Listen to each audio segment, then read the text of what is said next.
Hello and welcome to episode 349 of the UK Steelers podcast. You're joined as always by me, Simon Stanley, and I've got a bunch of friends here. Gavin Marshall, Mark Hansen, and back for his second appearance on the UK Steelers podcast, our friend Hawkeye Matt. How you doing, buddy? Yeah, I'm doing really great. How you doing? Really good, really good. Glad to have you back with us. When was the last time you were on the show? Was it? Now I have a tendency to undershoot these things. Like it feels like ago to me, and it was like a year ago. But was it just before the draft, or was it longer ago than that? I think it was during your summer lull when you needed to fill some time because So it was nearly a year ago. Wow. Okay. I can in fact tell you that it was the week that Aaron Rodgers signed with the Steelers. Wow. There you go. Oh yes, because you had about a 20-minute preamble about that, if I recall. Well, strap in, Matt. After the 50 minutes of technical difficulties pre-show. So that was a nice intro for you there. You started to get a feel for how this show comes along now, Matt, right? Like with the preamble. You're starting to get a feel for this in the second episode. We'll see if it improves on the third. And I believe that episode. I believe that episode is now in the darkness because it was one of the ones just before the takedown. Oh, no. And, It is available on Apple Podcasts still on the old channel. There's still a few of them kicking about. So. Okay, so maybe we should re-put that one up because it is a good one. I've been planning to cut that into a video for YouTube. Haven't got round to it with all of the other bright ideas I've got. But I'd love to do that because it was a great show. If you didn't catch that one, Matt went through. We kind of drafted a team of all the best Iowa Hawkeyes to play in the NFL. It's a good show. So we should get that back up because it was interesting. It was a good show, and not only was it a good show, but it was, premonitious. That's not a word, is it? But I've just invented it anyway. Because we ended up drafting, of course, 2 Iowa Hawkeyes in this draft, and that's what we're primarily going to be talking to Matt about in just a little while. So thanks for being back with us, Matt. We'll get to all our Iowa stuff in just a little bit if you let me ramble through our usual housekeeping and stuff. Yeah, no worries. I mean, your green room is great, by the way. So Thank you. Very. I love the snacks and everything. You've got it really set up nicely. What was your favorite snack? Probably what's that sandwich place next to the Three Rivers Stadium? The Primanti. Oh, Primanti's? Primanti's, yeah. These Primanti sandwiches you flew in are amazing. Mark brought them back from the draft. Actually, Mark was in attendance at the draft. So yeah, sorry about the slight mold. I wouldn't eat them, so I've put them in the green room. Well, that explains why the crust is green. So yeah. Scraped all the coleslaw off on the plane ride home. Okay, all right. A few reminders for the listener as we get into the show. I've been reminded by the powers that be, the shadowy league figures, or shadowy podcast figures, I should say, to remind everyone about the WhatsApp. How do the people join the WhatsApp Gav to stay up to date with everything that we are doing here on the podcast and on the YouTube? Well, you just go to an unknown feature on your WhatsApp app, which is the update section, which is just to the right of your chat section. And in there, you search for UK Steelers podcast and our channel will come up. Or get in touch in any other means and ask how you do it. But yeah, and then you can join the channel, and then we'll post things like when we're going live and other stuff, Mark's pictures from the draft, whatever. Yeah, just it's the best way to stay in touch with us and be in the inner circle. The inner circle, indeed, and know exactly when we're going live, as Tom Allen does and Matt Audley do in the chat. So don't forget Lee, who says sup. Oh, Lee there too. Lee's there too. Lee. Newsletter started this week. Shout out to Laura Casey and everybody working over on the website, uksteelers.com. Go over to the homepage, scroll down to the bottom, and please drop your email in there. No spam, unless what you consider, Gav, posting on the website is spam. To be spam. It's not. It's and it's Laura. I've got to give a shout out to Laura, our behind the scenes tech expert responsible for the website. That's it's a great way of. We're just going to try to unite the fan group, the Facebook, the website, the podcast, the YouTube, the vodcast, the meetups, the upcoming Paris trip, which Gary's just mentioned in the chat. Yeah, we're trying to organise with that. All of that stuff's going to be in the newsletter. So it's a way of like uniting all the different arms of our fan club together. So yeah, sign up to the newsletter for sure. It's going to be great. We put the first one out. It's going to go out Mondays after the game. So it's just the best way to keep up with everything. because I think what this is solving for, and what I really credit you with here, Gav, is that one of the biggest problems I think in the UK for Steelers fans, as probably one of the kind of the mid-tier teams in terms of like fan level in the UK, like it's a historically big club, but it's not like got any specific tangents to the UK like the Dolphins or the Patriots or the Chiefs do with recent success, right? So you don't have this like overwhelming fan base. So you've got kind of people spread out, right? There's people on Facebook, there's people that want to use, the podcast as the main connection. People want to use email, people want to, you know what I mean? Like people are all over the place and not connected. So I like this. Everyone's got an email. Most people have WhatsApp, right? So these are really easy ways just to get all the updates out to everyone at once. So we'll stop blabbering on that, but I like what we're doing here. So please sign up if you can, and we'll continue to expand Steelers Nation over here. Matt Audley says, I miss the Facebook group. It's still going, Matt. It's still very good. I might take it that he left. But you've left Facebook. He left Facebook. Okay. Yeah. Right. All right. So maybe this is a good way to keep up with the and Lee says the group misses you, dude. Nice. Oh, it's a love in on the chat here. Matt, the newsletter will keep it because we're gonna recap the best moments of the game thread from the the watch parties and whatever Phil said this week. Maybe he'll get his own little section. So it's a big good way to keep up with it, Matt, since you've left Facebook. And Paris, we're hoping to do like a takeover. Let's see how easy it is to get the tickets. But let's plan a takeover of St. Denis Square next to the stadium. We'll get a banner. We'll do some chanting, and we'll organise that. And the newsletter will be a good way of keeping up to date. Yeah, absolutely. And we're good friends with Steelers France on Twitter as well, so I'm sure they'll be happy to offer any advice as needed. Although, what advice could I really offer about London if someone got in touch with me? I'd just send them straight to Gav, I guess. So maybe that's how it works over there too. All right. And UK Steelers podcast on YouTube, obviously, as some of you already are there listening. Those listening later on, please do follow along on YouTube if you fancy it, if you like consuming stuff that way. It's not just 4 talking heads on a screen, as most podcasts are. As Gav says, we've got visuals. Tell them about the visuals, Gav. Pretty ropey at the moment, but as I get better, they'll get better. But as soon as you've got the nice, anyone wants to be included on the photo reel that we do. Sucked. It doesn't sound good and it makes no sense. Thanks. We've got the that photo. was your sales pitch for the visuals. Okay, we've got the photo slideshow going now. Obviously, we're going to keep growing that. That's just for when we're talking housekeeping and like this kind of chat here before we get going into the real thread. If you want your photos, your Steeler-based photos, like send them in. You can be included. There you go. But then once we move in, you see what I've been doing, putting up photos of players and stats and graphics and all that kind of stuff when I can. Good stuff. Good contextual support. Thanks. All right. And lastly, shout out to our Patreon producers, as always, over on patreon.com/UK Steelers podcast.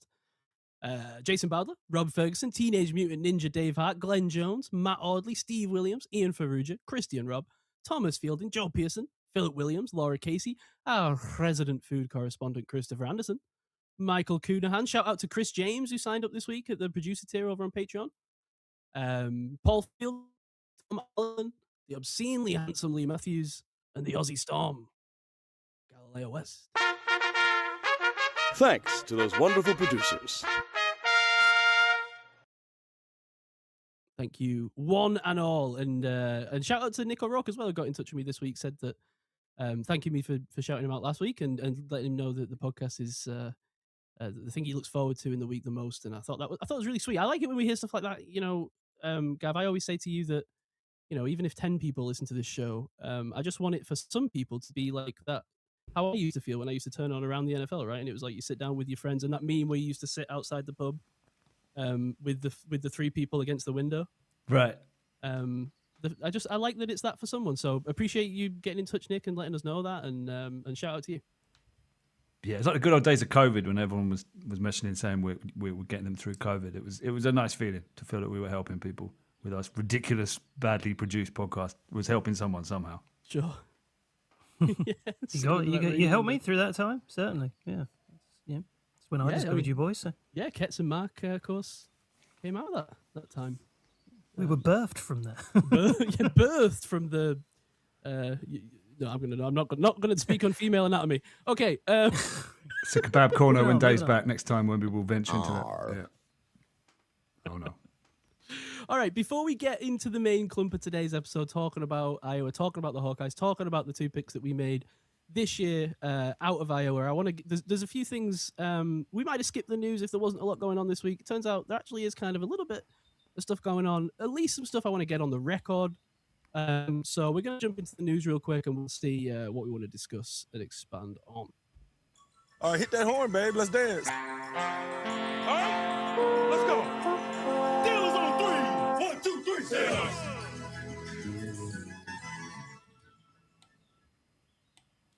Breaking news: Aaron Rodgers seen in Pittsburgh area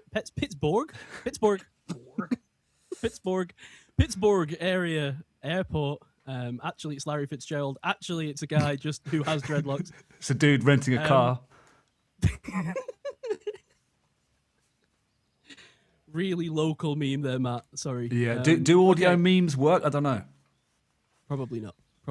But we'll try nevertheless. We'll try and. That was an audio version of our WhatsApp group, wasn't it? Like just firing memes at each other. Yeah. That's what most of this podcast is. But all this to say, Aaron Rodgers remains unsigned. Nobody seems to know what he was doing in Pittsburgh last weekend, assuming he even was in Pittsburgh last weekend. Was his wife in Pittsburgh last weekend? Does his wife exist? These are all questions we don't necessarily have the answer to. Along with, will Aaron Rodgers be the Steelers quarterback in 2026? It seems like everyone's telling us that he's going to be. I'm yet to see any evidence of it, though, Gav. How are we feeling? I'm a firm believer. It's happening, right? I think it's happening. Yeah. Does he just do it then? The sort of half-leaked schedule that we've got, doesn't that sort of speak to some Rodgers games, like prime times and don't you think? You think this is just you think everyone knows on the inside and they're just waiting because Aaron Rodgers is that all this is? Yeah, he just likes he just likes the attention, doesn't he? I think that's what it is. Or he just he needs to feel it. He's like he needs to go to the jungle and breathe it in. And that's what he's doing, maybe. Any further thoughts, Mark, on Aaron this week as we enter week 305 of Aaron Rodgers watch? I'm just waiting for it.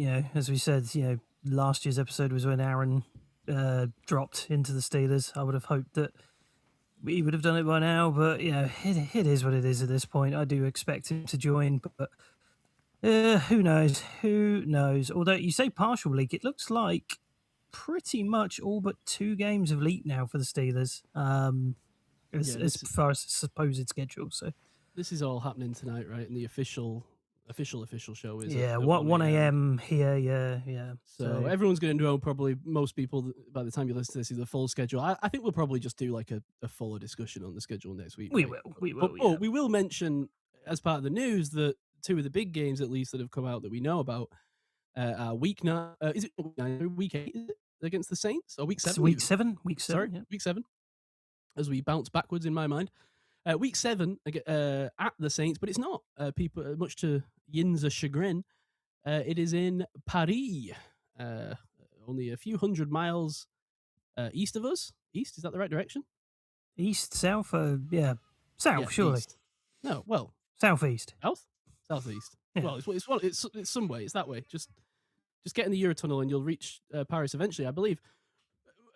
So you mentioned was the discussion of us or some fans potentially going out there. Is there a world where this is actually a little bit more accessible to the common fan in the UK than the Ireland game was last year? I think so, because the stadiums are much bigger, right? And I'm it's not like sure. 80,000 seater, right? Yeah, and also are there any Steelers fans in Paris? I don't know. Got no idea. I guess it's the Saints connection, right? Because they've got the Fleur de Lis. Yeah. Orléans is not far, so maybe they'll rake in some. So it could be quite a hostile crowd. It might be quite fun. There might be a bit of division, but we're planning for a takeover. UK Steelers will represent in Paris. Yep. Me and Mark are planning on going, right? Simon not. That's correct. Simon's going to get stoned and watch it at home as usual. I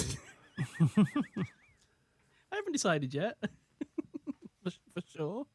Well, you may not have you have the option, obviously, but you may also have the option to potentially go to Birmingham as well. Birmingham? Why would we be going to Birmingham? As we did last year. Plans in motion potentially for I say potentially. I think plans are in motion, shall we say, for a group get together. Birmingham meetup, cool. Birmingham meetup, cool. Is Jason leading that? Yeah, Jason. So follow that on the Facebook group and newsletter, aforementioned newsletter for updates on the meetup if you're not on Facebook. You see, Matt, that's synergy between segments. You see how he looped that back to housekeeping there? Round of applause worthy, I think, from Gav. Thanks. That is bollock. Chris Boswell inks a 5-year extension, equals the highest paid kicker in the league, who is, Mark? Is it Aubrey? Yes. Yeah. I'm just saying yes because I didn't have it written down. Must be Aubrey. We knew Chris Boswell obviously was going to be looking at getting an extension this season. I think it's good that the Steelers have got this out of the way early. The question now is, who's next on the docket? You've got obviously James Washington, Nick Herbig. James Washington. James Washington? What did I say? You said James Washington. Oh, and it's not Washington, of course. No, not James Washington. He's still on the mind. What could have been at the wide receiver 3 position? Big hands, no catches. He really fell out the league for a guy that we hyped up for a long time as wow, we didn't get the most out of him. He went to Dallas and then just dipped. That was it. Never to be seen again. Did Rudolph make him look good, or did he make Rudolph look good? We never know. As in, they played at college together. Right? Yeah, no, I get you. Yeah. I was trying to think of some witty Rudolph the Reindeer remark, and he just didn't come to me in time. I'm sorry. I apologize to the listener. I apologize to you. I think it's that whole 2023. Well, I say whole 2023 class. Obviously, Corey Trice has been cut now, so he's the first casualty of that class. And we don't know what's going on with Brojo, obviously, with all of that. But all the guys in the middle here are pretty much up for potential extensions here. JPJ, Benton, Herbig, Washington, and Spencer Anderson potentially as well. So, who's the next guy that gets done if you had to guess? I'm saying JPJ just because that's a big contract. I have a sneaky suspicion. I know it's a big deal for JPJ. I think Herbig might be the next. Oh, please. Come on. I really think that there is a plan in play. Either him or Washington, I think, maybe the guys that they look at next. I know, JPJ is obviously, I think he's probably going to have the biggest contract out of the bunch. And that's going to be an interesting one to solve. But I just get a sneaking suspicion one of these lower round guys, Herbig or Washington, may well be. I think Benton might be one of the last to get hit. But I do think, I genuinely think those 4, for sure, JPJ, Herbig, Washington, and Benton, I do think they're all going to get extensions. They're all going to get signed.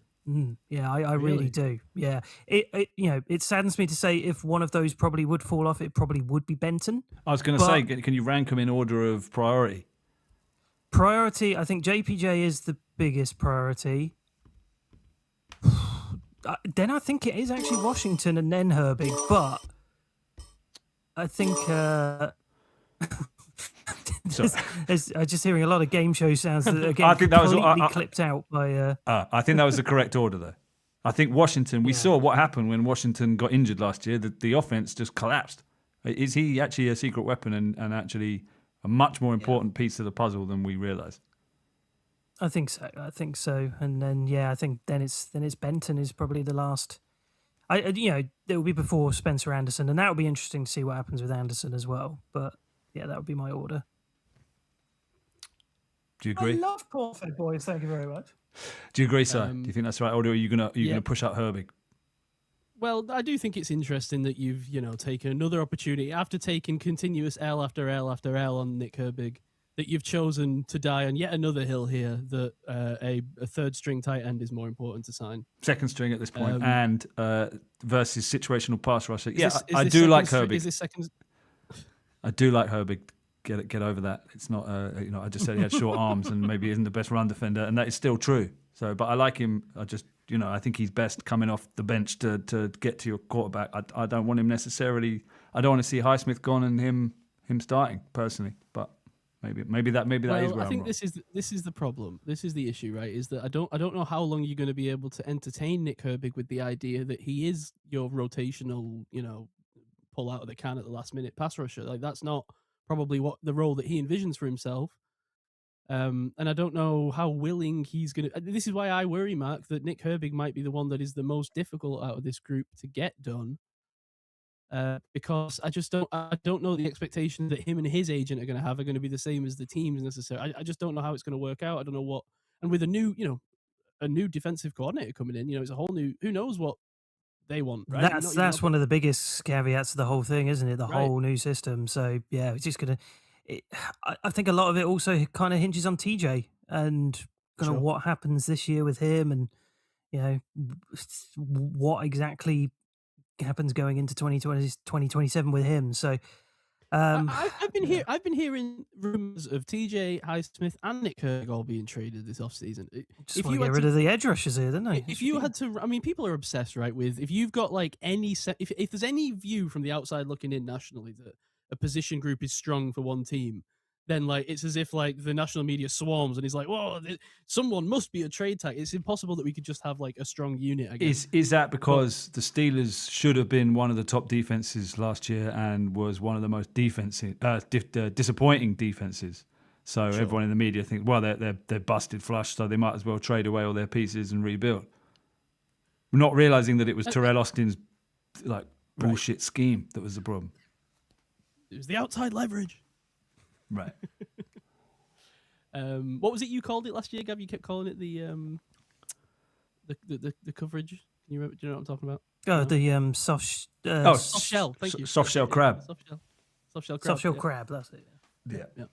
It died a death. It's died. It's belly up, washing up on some beach somewhere now. Terrell Austin's kicking it about. Yeah, rotting. You mentioned it there, Mark. Corey Trice cut by the Steelers, the first of those guys, and one of those guys who was drafted obviously very late, and we all loved the value because he was an injury-plagued guy through his college career. Well, of course, we all know the story here. He was injured through the first couple of years of his Steelers career as well. I think he recorded one interception for the team. Never really got much. I mean, how many games did he even play? I feel like maybe he played in 2 or 3 actual league games. Yeah, right? Wasn't many at all. And just couldn't stay healthy. They ended up cutting him with an injury designation, and it seems like maybe that's going to be the end for him. It doesn't sound like he's going to be returning, to IR or anything for another season. It sounds like this may be all she said for Corey Trice and the Steelers. So I think, was he a 6th, 7th round pick? What was he at the time?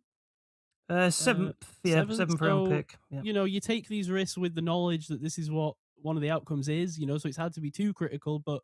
It's just important to remember when we sit here sometimes, as we've done this season, right? We say, wow, I can't believe we got this guy with a 7th round pick.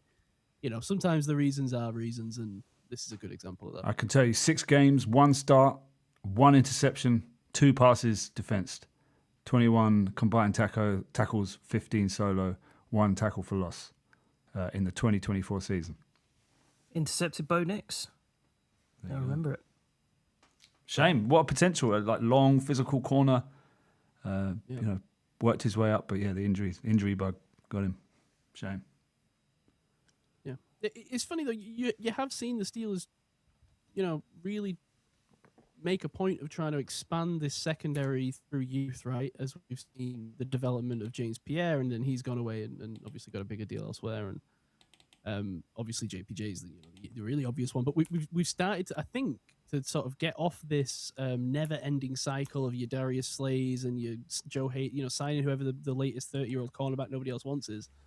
And you're starting to see this youthful initiative come through, and it just would have been really nice, right, to have Corey Trice as this depth piece that was continuing to grow, but it wasn't to be. Let's hope, what's the name of the guy we signed at the end of the season? Jamal Dean. I think an unheralded signing. I think he is going to be a monster. I think, it's sort of, I don't know, it didn't get much fanfare, did it, that signing? But I think he is an underrated corner. I think he is going to be a fantastic player for the Steelers across from JPJ. Yeah.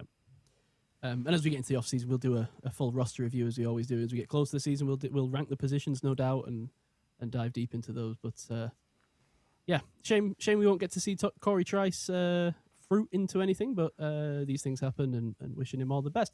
Drew Aller's mechanics being stripped down and built from the ground up by Mike McCarthy, according to reports this week. That was nice to see, wasn't it? He was getting worked by McCarthy and Arth one by one. It looked like he was getting a train on him. Yeah, it was overloaded. Like he'd move like one step, and McCarthy would say something. He'd look back, and then he'd take another step, and then Arthur would be in, like telling him about his shoulders. I felt sorry for him, but the passes were kind of accurate, put right? The finger up my ass. Thanks, Dave. That was exciting, though, wasn't it, to see that, like getting work there?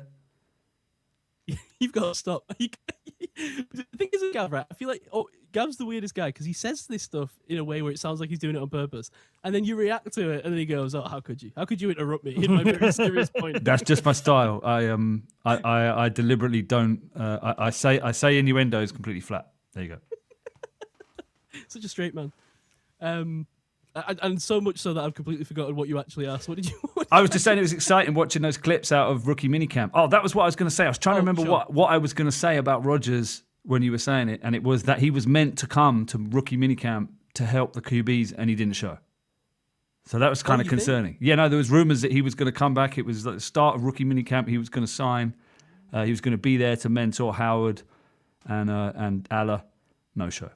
So and that would make some sense, right? Because of course, we'll talk this week about how Drew Aller was the only QB at rookie minicamp and how that was basically unheard of. That's Mike McCarthy's never done that with any team he's ever coached. The Steelers have never done that going back ever. There's never even if it's just been a tryout guy or whatever, someone has always been brought in. So it does almost feel as if it was like a last second thing that's been twisted into we just wanted to give Drew Aller a lot of looks. Well, it isn't normal that you would only have one QB at this. So, interesting. Could there be trouble in paradise over there with Aaron? I don't know. No, he's just doing his thing. All right, last thing. Yeah, he's just doing his thing. Last thing. We signed a Michigan center. He was the only guy we signed out of the tryout dudes. So much so that I forgot to write his name down. God bless me. That's poor journalism work from me there. But we did only send one dude out of tryouts, and we only brought 5 guys in. So I think this might be another one of these things that's like a victim of the Mike McCarthy year of coming in and there being a lot of upheaval, is that we didn't actually see very many UDFAs and tryout guys come in. Both of those classes were very small. And as a result, only one guy gets signed to the 90. And that is a Greg Crippen. Crippen. He'd be Crip walking all the way to the 90-man roster. 40 games at Michigan over 5 seasons, 21 starts at center in the past 2 years. Yeah. I believe he's like 6'3". He's like a small center, right? Like he's he doesn't look particularly big. But not that that's small compared to me. Yeesh. All right. That's all the news. There you go. We did it. Nice. Thanks for wading through that with us, Matt. I apologize for there's a lot going on this week in Steelers Nation. It turns out. Hey, Gary's just put in the chat. Why no punter signed? Great question. I don't have an answer to it. They did bring in Ryan Stonehouse, right, for a tryout, and he hasn't signed. Did we have a UDFA guy as well? Sorry, I obviously went to the 49ers. I think he was a bit up and down, Waitman. Yeah, I didn't have the greatest time at times, but yeah, I can sort of see. Hopefully, Johnston's over the injury now, and he was decent before that. So I hope he stays solid for the team. Well, I think we're going to need him to be if he's the only punter on the team. Maybe, so we've already had one situation where we brought him in and subjected him to a competition, a preseason competition. Maybe part of him coming back this season was, all right, I'll come back and punt for you this season, but I don't want to be embroiled in some punting competition preseason. That much he probably doesn't know what they know, yeah. But gonna say. He is a veteran, respected punter, though. To be fair, I don't know. But it's weird. It's not like he's a quarterback. So while we say would he have that kind of, probably not. No, but it's also not like it's not like a quarterback doing that. I could almost see like a veteran punter saying, "Well, there's no better options on the market, right?" Yeah. So either you're going to bring in a guy that you don't know or you don't trust, and there's no one out there, or I'm going to punt for you. I don't know. Who knows? It is interesting that, as you say, nobody's been signed, but people have been brought in at least. So potentially that negates my argument. How we look at the YouTube? Okay. It's all good. We're back. Yeah, it was. Okay. Yeah, I worked out what happened there. Yeah, we're still learning this process here. But should we get on to Matt? He's been sitting here like he's been stood up on a date. So let's get to Matt. Yeah, absolutely. Well, where did you want to start, Mark? With the 2025 season? You said I'll sort of hand over the baton to you if you would like to sort of begin this with where you'd like to position our discussion. Yeah, I mean, we can start with the 2025 season. I just want to make sure, are you still with us, Matt, after all that? And Matt, I'm here. Yeah, he's there. Hey, there he is. How you Hello. doing? All good, all good. Sorry, you were saying? No, I was literally just because I thought Matt might not have realized I'd muted him earlier just because I could hear some typing in the background. So I might have. But it's all good because he can hear us and we can hear him and we may continue. We're all great. It's all good. No. I mean, I'm sorry, I just interrupted you. Go ahead. Oh, no. I was just going to say. So, just leading into the Iowa discussion. Obviously, just having a look back at 2025 for the Hawkeyes. Just wanted to kind of get your thoughts on the season. You end up 9-4 with a 6-3 record in the Big Ten. Obviously, losing the Cyhawk game early on in the season, which is a bit of a blow. Taking it to the eventual, that's the word I was looking for, national champions Indiana before they come back, and then obviously back-to-back losses against Oregon and USC. But otherwise, I mean, there was some impressive results in there. A big win over Penn State, a blowout win over Wisconsin the week before that as well, and obviously rounding it out with a very nice showing in the bowl game in the ReliaQuest Bowl against Parvy's Vanderbilt. How did you see the season overall for the Hawkeyes go? Where was your kind of head at with the overall season for them?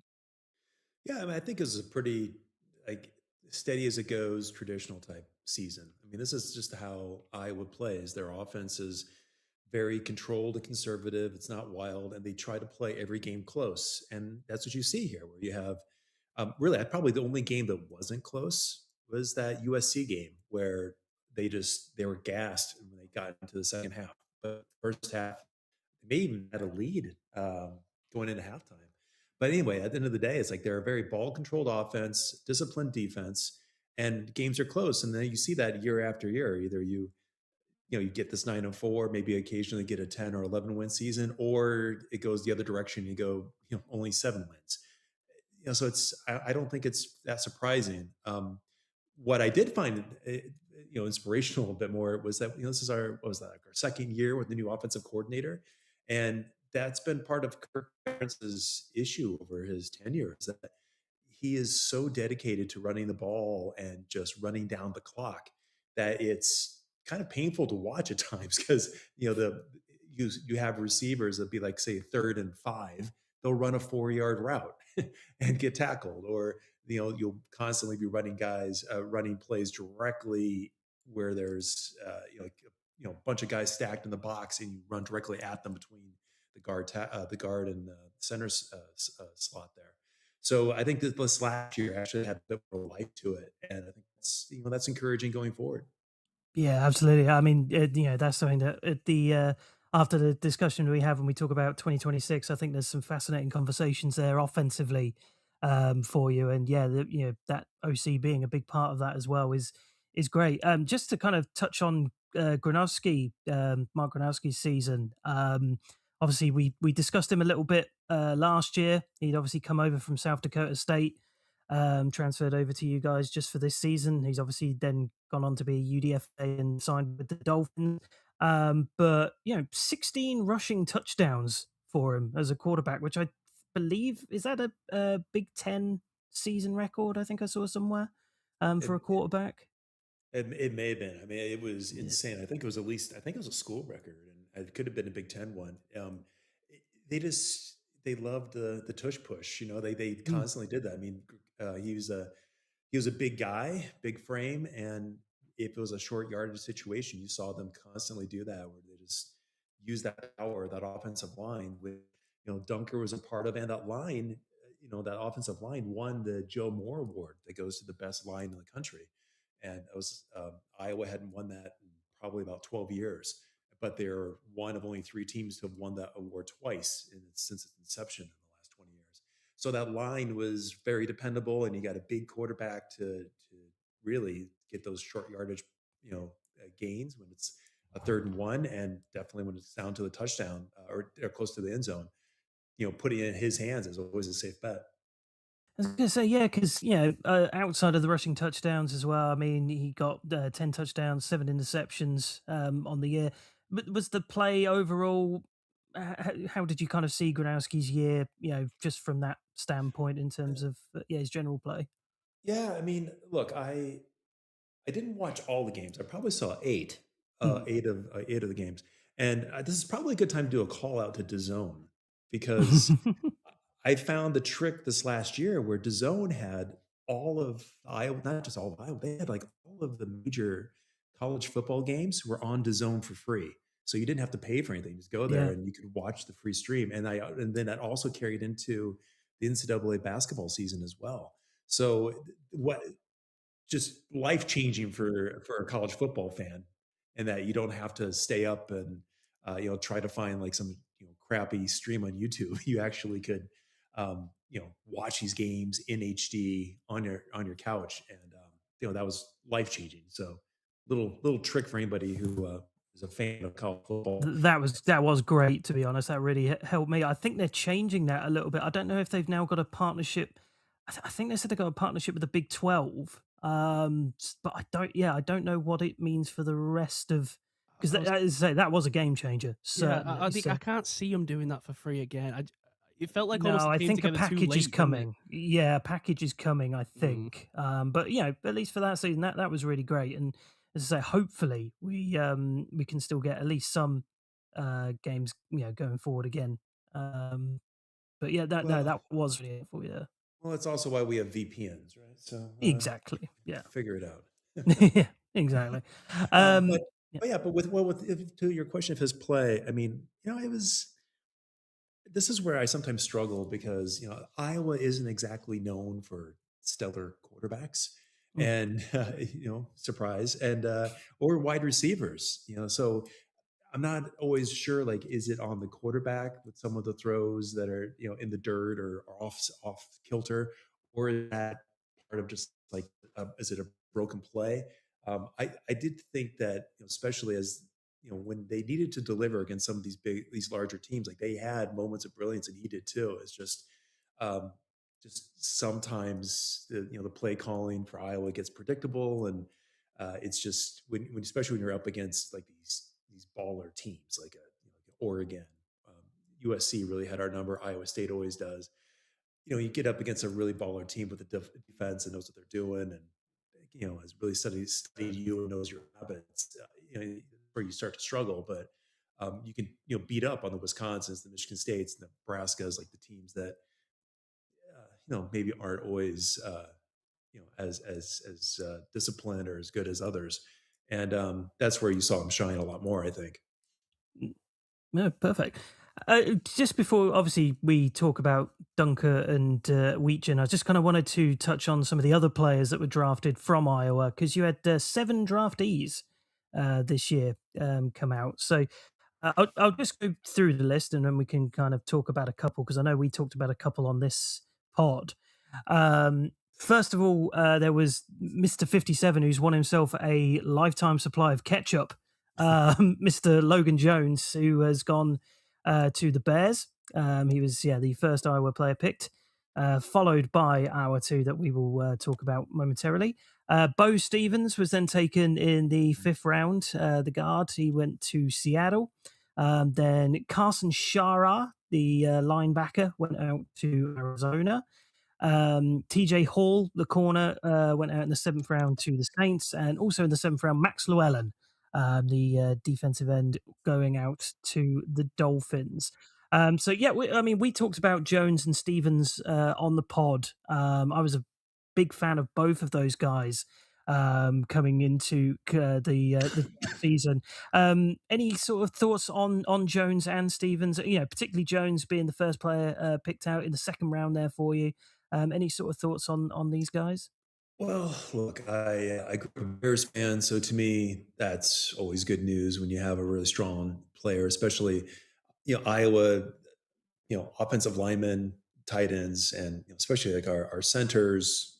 They're always known for that. And Logan, he's put in his time. I feel like if I recall, I think he really emerged even like 2 or 3 years ago. I was like I think it was like 3 years ago. We had a really young line. It was all filled with like sophomores, and you saw some growing pains there. But over the years, I got better and better. And how it goes. At the end of the day, it's the center is usually the captain, the ringleader, the champion of that line. So I think he's hopefully he has a really really good career ahead of him.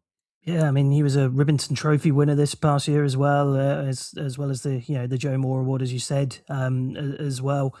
I think the kind of issue was he was going to be 25 in October, so he was a bit older and whatnot. But there was just a lot I loved. Explosive, hard-hitting, gritty warrior of a player I'd noted down here for Jones. So I was really glad to see him be drafted as high as he was.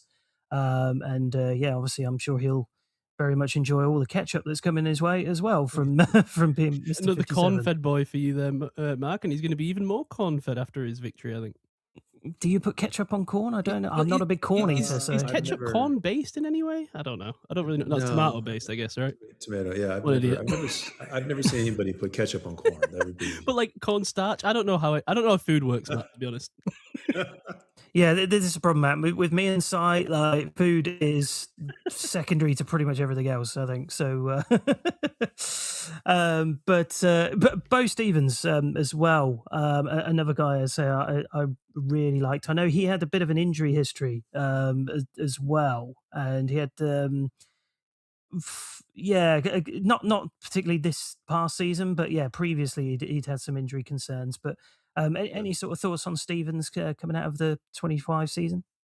No, I mean, I think at the end of the day, he's also. I mean, I know it isn't as high as some of the others, but he's still. It was part of like this one of the best. Not one of the best offensive line in America. So I know he's had to come back from things, but I think he's in a good place. I mean, Seattle's a good. It's always a solid team, and hopefully they'll give him a chance, and he'll do well in training camp to get a place, get some good playing time this next year. Yeah, that'd be great if he's able to sneak into a Super Bowl winning roster like that. That'd be fantastic for him. But I've got all the kind of faith in the world that he'll do that. I mean, obviously, we didn't really touch on the other players when we talked about it, so I don't know if there's anything particular about Sherrard Hall or Llewellyn you kind of had any sort of thoughts on, or? No, I mean, look, you see this guy quite a bit with our defensive players when they get into the league. They're just really good, solid all-arounders. I mean, I think if there's one thing that Ferentz has really excelled at over the years is that when players graduate, they're disciplined, they understand what they need to do, and when they go into NFL, whether they make it or not, they are there doing what needs to be done, what's asked of them. And I think all three of these guys are from very regimented, defensive. It's also it's hard for me to understand if I should say defense or defense because you say it differently here. It's like we're strong supporters of defense here. I think. Okay, I think Matt, I don't speak for everyone. Do we all? No, I would say I tend to say defense when I'm on here. So if anything, it actually leaks into my normal life because, like, how often do you actually say the word defense? Really, I find myself saying it more in an American football context. The other one is right? dynasty, right? Whenever the word dynasty comes up, it's just like, what the hell is that word? I would always say dynasty. Yeah, dynasties should not even exist. Don't even get me started about aluminum and the way you guys say it. That's the worst. No, I draw the line there, Matt. Yeah, aluminium is correct, Matt. Aluminium is correct. Aluminium. Oh, never heard that. But look, all three of those guys, they come from a very, very disciplined defensive strategy and mindset. And I would say probably between the three of them, probably the sleeper, TJ Hall, because our cornerbacks have been absolutely stellar. Going back to Bob Stoops back in the aughts to Desmond King to and I'm blanking, Micah Hyde. There's who do we have right now? There's like just the list keeps going on, like our cornerbacks and our defensive. Oh, Cooper DeJean, of course. Cooper DeJean, yep. Yeah, I mean Riley Moss, yeah. They all come up and they know what they're doing. So I think he could be a sleeper for New Orleans. Awesome. Well, I think that kind of leads on nicely. I will very briefly mention a couple of UDFAs that I really liked coming out of Iowa as well. Aaron Graves, the defensive lineman who ended up going to Baltimore, and Xavier Nwankpa, the safety, who went over to the Chiefs as well. I was big fans of those guys. So glad that they've also found homes through the UDFAs. But I think it's time to jump onto our guys, would you say, Gav? Yeah, I was surprised about Graves, though. I was surprised that the Steelers took our guy Gabriel Rubio above of Graves. Weren't you, Mark? I was expecting Graves to go off the board before Rubio. Yeah, I think was it. Just trying to think of what the reason kind of was. Graves, he was a bit, 6'4", 300. He's a little bit kind of tweener weightish, I think. I think he might have even been less than 300 coming out. I can't quite remember, but yeah, I think there was just those sort of issues. But yeah, there was so much, quick, violent, smart. Really, really loved a lot of what I saw on the tape for him. So yeah, I did. I kind of understood from, as you rightly pointed out, Rubio was more the Steelers type. So yeah, you definitely can see why the Steelers would have taken him over Graves. But yeah, I really like the player that Graves is, and I really just hope he doesn't now come on at Baltimore, to be honest, because that could be a struggle. Yeah, brutal. Right, let's get on to our guys then. Let's do it. So, okay, yeah. How do you want to approach this, Gav? Well, we've got to start with the man of the hour, the guy who everybody went crazy for at the draft when he was picked at number 96, Mr. Jennings Dunker. Yeah, that was the pick of the draft, wasn't it? I mean, you tell us, how was it? Well, I mean, it's funny. So obviously that was day 2, and we'd just done the Bernard pick at the start of the day, and people really hyped about that after what had happened on day 1, and I think kind of got back into good graces there. And then the Aller and Everett picks happen, and it's a little deflated in the theatre, comparatively speaking. Like, the Aller pick was definitely a big talking point, and the Everett pick was a bit okay. Honestly, when when the pick came up for 96, I honestly had forgotten that Dunker was still on the board. Something in my head was just saying that he'd already gone at some point. So when Cam read his name out, I was like, "Oh my god!" Because I genuinely thought he had already been taken. So to land him at 96 as well, which I think is an unbelievable value for him. I was just thrilled to bits, and so was everybody around us. Like, as soon as that mullet got on the big screen, everybody was just up in arms, happy. Like, it was such an amazing feeling. I mean, Matt, did you think there was a chance he was going to play tackle, or is he definitely a guard? What do you think?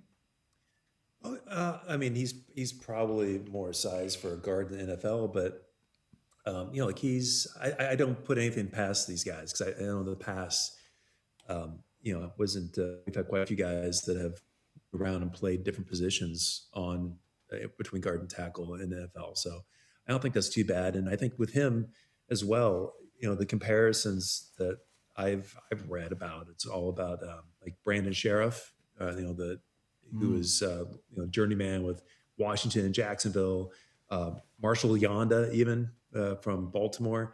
Those are guys that he could be similar to as like a long career, and he certainly is an athletic, strong guy. He could, he tosses hay bales for in his free times. I'm sure he could fit in wherever you need him. Yeah, I mean, he's aggressive people mover, right? Clearly has power, leg drive, upper body strength. I thought he was pretty consistent with his run blocking. I thought his pass blocking a bit more up and down, but the potential's there. But just I think his game starts against the run. I think the problem perhaps is he's got fairly quick feet, but he's not that much of a smooth mover. Like, he looks slightly awkward in space at tackle, doesn't cover enough ground in pass protection. And I think that's why you're going to see him move to guard. It's just slightly he's going to get exposed by speed rushers or rushers with a big lateral step. They're going to get out. He's just not going to be able to cover him out wide. So you like the inside seals, and I think that's why he's going to be strictly a guard. But he had played some tackle, so even if in a pinch your tackle goes down, your swing tackle goes down, you could always move Dunker out, and he could maybe seal out a game for you. But yeah, I think he's definitely a guard. But yeah, what do you guys think, Mark? Sorry, Ketz isn't here. Why am I calling him Ketz? He was meant to be here, wasn't he? No, I think definitely. We talked about the projection of him moving inside. I think, did he even take some snaps at center in the kind of period between the season and the draft? I'm pretty sure he took some just to show his versatility there. So you really like to see that. I think he's fully aware that he's going to be moving inside. So yeah, that's where he's going to be most comfortable. I think when we looked at him, as you say, he's not the most athletic guy. Some of the measurables are a bit borderline. So yeah, I do project him to move inside, but just that big nasty bastard in the middle of the line. To have Dunker, Fraser, and McCormick in there is just mouth-watering, especially if Dunker comes on the way that we hope. Because Fraser and McCormick are already at such a great place, and I know it's all new with there's no Pat Meyer anymore. We've got a new offensive line coach, so interesting to see how that works out as well. But again, I just come back to the value of Dunker and getting him where we did. I think that's just absolutely priceless for us, and I'm just really excited to see him get going. Again, it may be that it's potentially Spencer Anderson there to begin with, while we kind of Dunker gets acclimatized. We'll have to see how that works out. But I've got all the faith in the world that this guy can be, just a stalwart in this line for years to come when he gets his chance. What do you think about his anchor? I thought you see him getting driven when he loses the hand placement battle. His anchor gets beaten, so he's not like an immovable anchor guy. So, but I think the key to unlocking that is improving his hand skills. I don't know. What do you think about his anchor? Yeah, it was something that kind of worried me a touch. I felt like there was some, it's particularly as a tackle, I felt like there were some inside moves that he was getting beaten on quite badly, and I think that just helps in terms of him being able to move inside and kind of minimize that risk. But it's there's definitely things to work on, and anchor is such an interesting thing that can you truly, I suppose you can work on it, but how much can it improve? Time will tell on that. But I don't think the anchor problem was leg strength or base width or anything like that, or deciding when to drop it. I think it was based on his hand placement. But you do see him detach and reattach, so there's potential. It's not like he's just bear hugging and clinging on for dear life. He is detaching and trying to strike again. But it's just that sometimes that initial placement, he gets driven back when he loses it, and he is forced outside, and the guy's got in underneath his arms and onto his pads.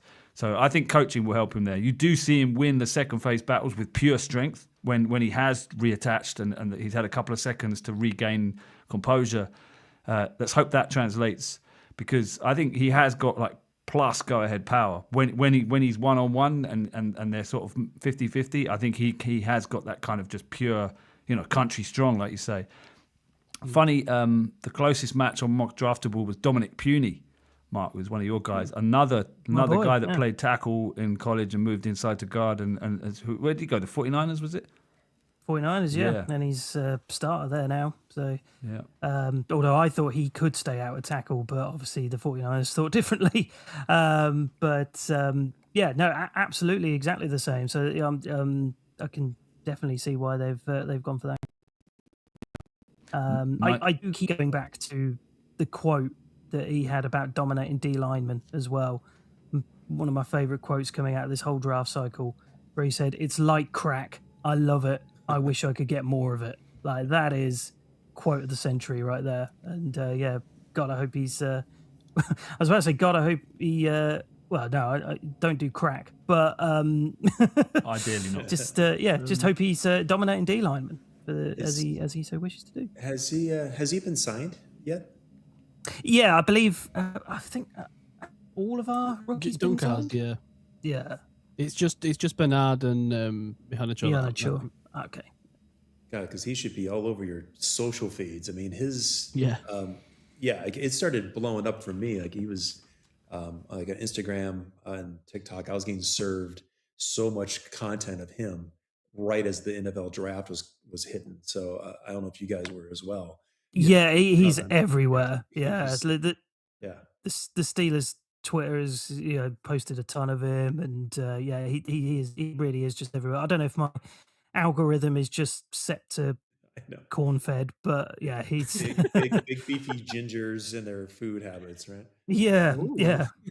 Mm, Well, yeah. this is what I wanted to get your opinion on this, Matt, actually, because I heard I can't remember where I heard this the other now, but someone left a comment on something I was listening to the other day where they were talking about Jennings Dunker, and they were like, "Oh, nobody would care if he was like bald and didn't have any facial hair, right?" And I sort of thought about it, and then I thought about how like the reaction to him seems to be like really kind of like hot or cold. Like I see some people that even had him in like first round mocks when they were talking about What? yeah, I know, right? Like Yeah. even up to this season, but also even people talking about, you know, before last college season were projecting him in the first round. And then I see people that are like, oh, he's been massively overdrafted just because of like, you know, the vibes, quote unquote. And I just think what do you attribute this kind of like wide variety of opinion on? And is there anything to this idea that people wouldn't care if he, you know, didn't have the mullet and the vibe, or you know, what do you think? Is there a real player under there? Well, I think there's definitely a real player under there, but I do He think does when you exist, because certainly he does yeah, exist. right? Yeah, he's not AI. But I think you're right. I think you're onto something there where it's the brand, right? Like he has a brand, he has an image, and yeah, he probably wouldn't be like a darling if it wasn't for like, like the wasn't the Kelseys? Didn't they like have him on the on their podcast, like when they saw footage of him, they're blowing up saying, oh, he's like a majestic whatever, like unicorn.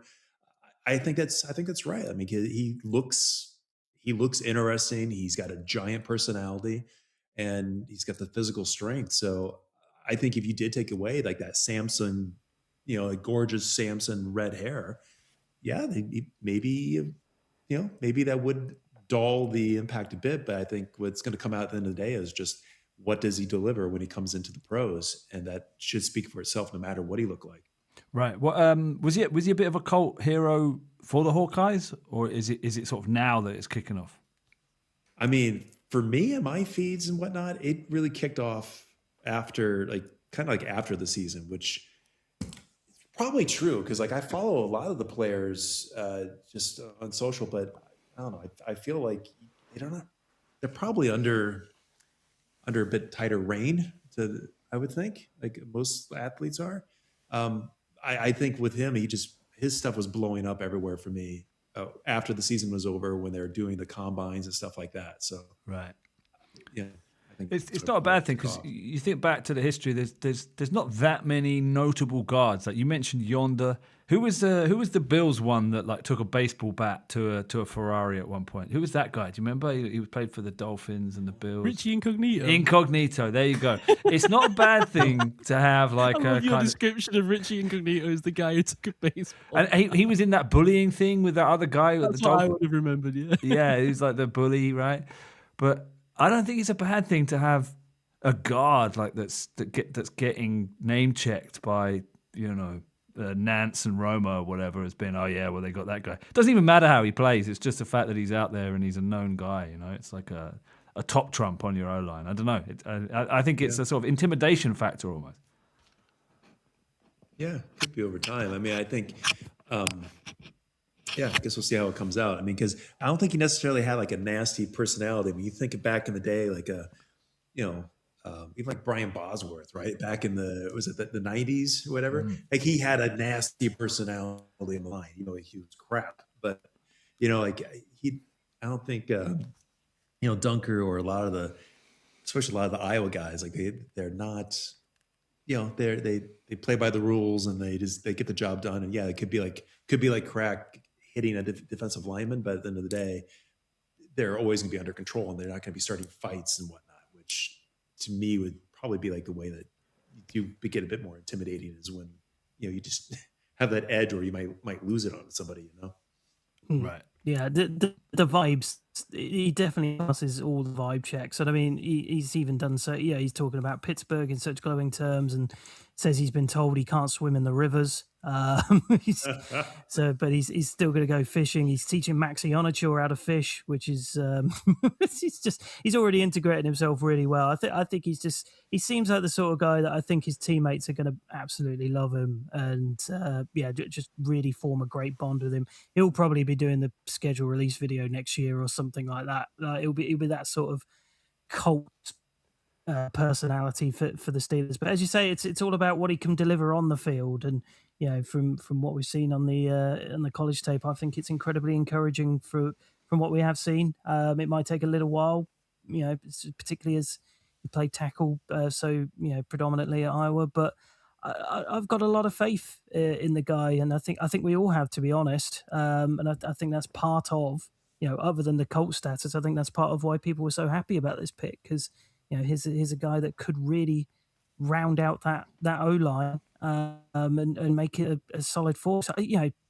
We've been, how many years ago was it where we were clamoring for any form of, the days where we had of Corafor and Kendrick Green and just absolute dross starting on our line, and now it feels like over these last few years with the way that we have been drafting, we're really getting a identity at offensive line, and still remains to be seen what happens with Brojo and where Iana goes and what happens with Fautano, but there's definitely some form of identity brewing now with this offensive line for the Steelers that's incredibly exciting, and something that, as you say, 3-4 years ago we were yearning for. It's just Dunker is just another encouraging part of what we see in the trenches with the Steelers. It's what we've been saying, what the Lions did 4 years ago or something. It's just rebuild from the trenches, and we're seeing it here. I mean, this is a line that could play together for a decade. I mean, this is ideal. You lock in that position. You're not burning first round picks on tackles. You're not burning second, third round picks on guards and centers. You can take flyers on other skill positions. So yeah, I'd love to see that. We just hope this can solidify. What do they say? It's like you need 4 out of 5. Linemen to be good. Well, I feel like that there's a potential to 5 out of 5 of these guys to be good. So that's exciting. Hey, Matt, have you got some background on him? Where you said you know where he comes from and stuff? Oh yeah. Well, one thing that I was looking at, which I thought was interesting, is that both Dunker and Wetjen, they have their towns of about 3,000 people, which this may be here. I'll post this in chat. This is I did a little comparison. So I was curious, like, well, actually, can I post in chat? Doesn't look like I can. I was trying to post it into the YouTube chat. And the format all got busted up. But I don't know how to pronounce half of these things. Whichcombe, Gloucestershire. And, yeah, let's try some of these. Go ahead. Yeah. Oh, you put me on the spot. Great. Was it Winchcombe, Gloucestershire? Does that sound right? Yeah, Winchcombe, I think. Yeah. Oh, Winchcombe. Winchcombe. Okay, the great news is that I don't know some of these either. So I know one of these very well, by the way. But carry on. Sorry. Yes. What? Waltington, Oxshire? Yeah, Watlington. Yeah. Watlington. Okay. I don't know this one. Higham Ferrers. Higham Ferrers. Yeah. I used to live right near Higham Ferrers. Yeah, that's kind of very close to where I grew up. So I know that one very well. Yeah. Oh, I think I remember Higham Ferrers' sister Stephanie. I met her once. Barn dance. Was that Alchester? This is a tough one. I think that's Ulster. Is it Ulster? That one trips me up.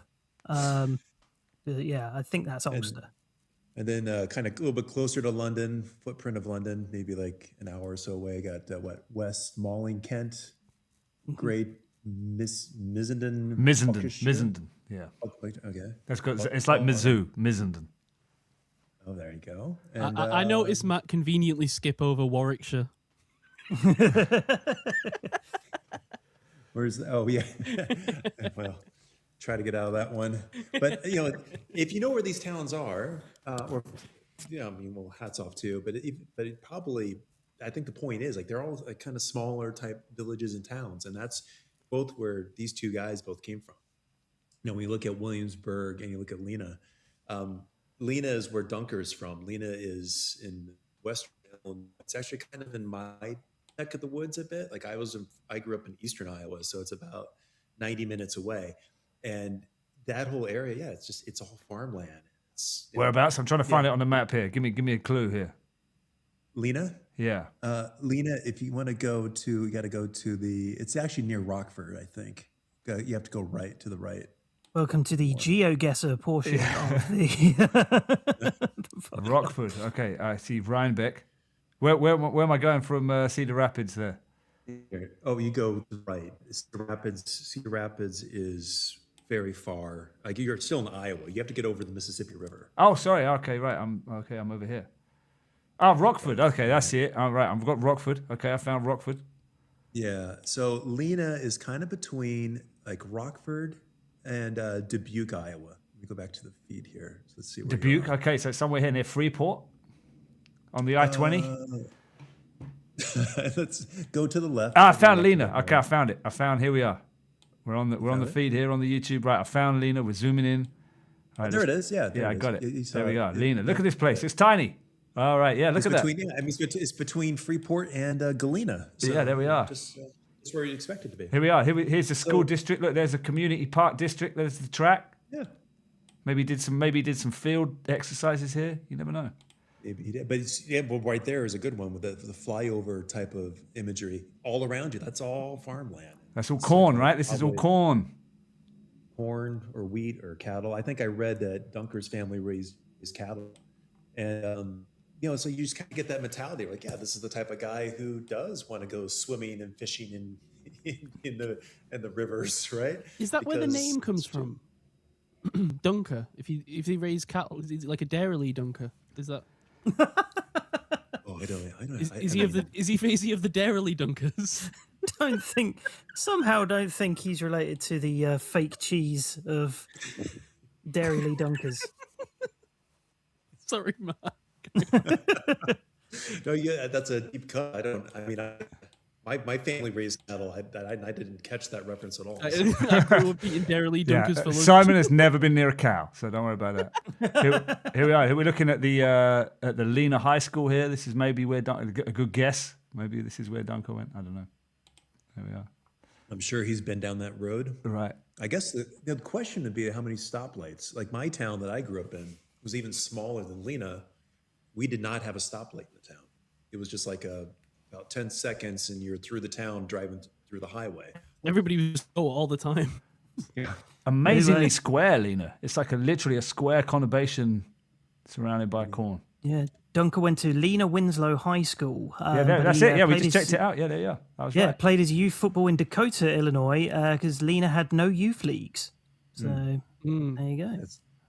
Wow. That makes sense. A lot of these farm towns do that. What they'll do is the nearest town that's semi-large, like say like 10,000 people or whatever, a lot of times they'll take kids from all the surrounding farm towns and invite them to be like, if you want to play football, come play with us. We're like 10 or 20 minutes away.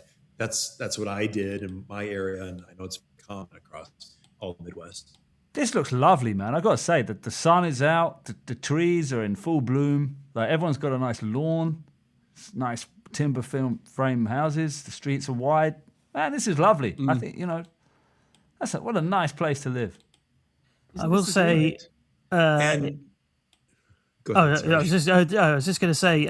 Last month, a tornado did hit Lena through the center of Lena. Just looking at the Wikipedia page on here. Jeez. The sunny skies aside, there can be some extreme weather. What the hell is this? Yeah, you also have all throughout that area. It's winters are brutal. You can have really bad dumps from blizzards. It's pretty common to you have blizzard days, so you miss school because there's so much snow, nobody can get out of your house, and then you tack on extra days and at the end of the school year. So I didn't realize you tack we just had those off if it was too snowy here. We didn't tack anything extra on. My goodness. No. Man, this looks like the North by Northwest where he's running along the road and the train. This looks exactly like that. Hitchcock reference there, Si. There you go. I actually had that happen to me once. There's no, it's common, and so it's common. Like what you, especially when you're in high school and whatnot, you would do what's called detasseling. So you go into these cornfields, and you show up about 5 a.m. and you leave, before the sun's up, and you leave after the sun's gone down. And all day you'd be walking up and down cornfield, and essentially taking out the tassel from the corn so that it doesn't pollinate, so the farmers could then harvest it. And there was this, I haven't thought about this in years. There's one time we were in between fields. It was me and one of my friends were going from one field to another, and somebody had an airplane. They were going to irrigate, or no, they were going to drop like pesticide or something on a cornfield. And we were like trying to run away from a plane dumping shit that didn't know that we were there. And it was straight up like northwest. Man, the residents of Rantoul Street, Lena, they got nice, happy looking lawns here. Look, some dude's been fly tipping here. Look, what the hell's going on here? Look at this. Oh man, that it is a dumping ground here. I'd be complaining. I think we know where Gav's going to retire. Welcome. Are we going to start a new Patreon only portion of the podcast where Gav just goes to places on Google Maps? I quite like this. Yeah, this is fun. Oh. I just see it. Yeah, it's a shame, man. What's going on there? This is great content. So that's Lena, and then Wetjen's from a town called Williamsburg. Is that a microwave? What is that? That's a microwave. It's a fridge. It's an AC We've lost unit. Gav to Lena, I think. We need to sort out Lena. So we go fund me. Like we need to stop this fly Don't tipping. worry, because the tornado that just came through has taken that all over to the next town that we're going to look at. Yeah, exactly. Yeah. Just to very briefly say just about Lena as well. Jennings Dunker, he'd be the first player potentially to play in the NFL from Lena, but he wouldn't be the first player to sign from Lena. Offensive lineman Joe Lobdell, who played for Northern Iowa at college, then ended up on the practice squads of the Colts and the Chiefs in 2007 before not really having any sort of a career. So there What you a go. deep cut. Someone go tell Joe Lobdell that he just got name checked in this podcast. Yeah. No, he might want money. I don't know. But yeah. Well, you've just mentioned Wetjen's hometown. I think that's a good link to start talking about Mr. Wetjen. But so Williamsburg, Iowa, did you say? Williamsburg. So if you go back to Google Maps, Williamsburg is actually it's to the west of Iowa City, and if you're going to go by the point by point here, it's going to take you a while. I'm not going to do that. Right, hang on. Let me go off. I'm just cruising down the highway on this podcast. Okay, There's a supermarket. Right. You're where are you at? So west of Iowa City. Okay, here we are. Right. Yeah. Laid out in There we are, 1856 by a Welsh immigrant. There you go. You go look. You have to go a bit further south. You see Cedar Rapids. There you go. Go south of Cedar Rapids on Interstate 80. I found it. I think you're a little bit behind me on the stream there. I've got it. Oh, there we are. Right. Okay. So, Williamsburg. So Williamsburg, yeah. I mean, it's about 30 miles away from Iowa City, and there's like two things that it's really known for. It's also a farming community, and like I said, it's around 3,000 people that live there. But two big things it's known for. There's a big Amish community that's there. So people. It's like a popular destination people go to, and also not too far away is a place called Amana Colonies, where it's like a lot of Amish goods and things are sold.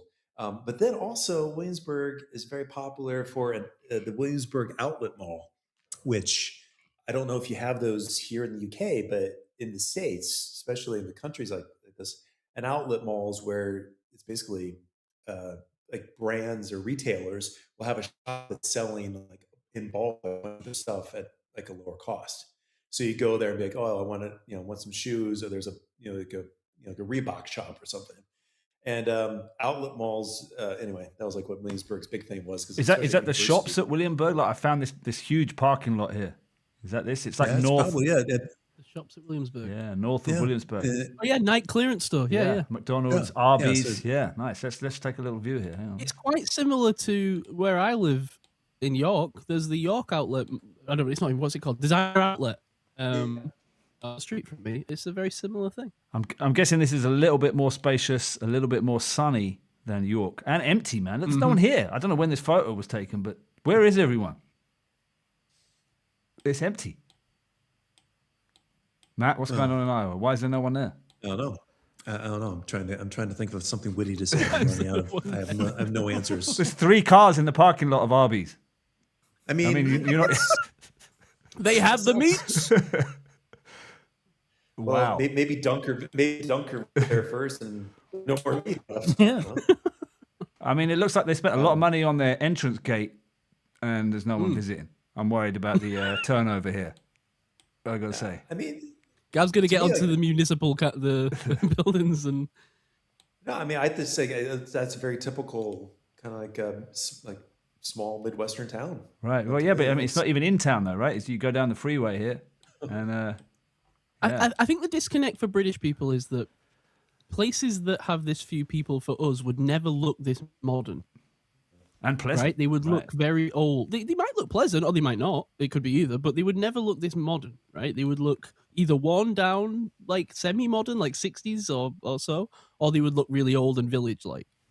But you never see places like this that are like custom built in a modern style with like outlet malls and Arby's, right? Like in a big entrance gate, but only to service like 3,000 people. That would be unheard of in the UK.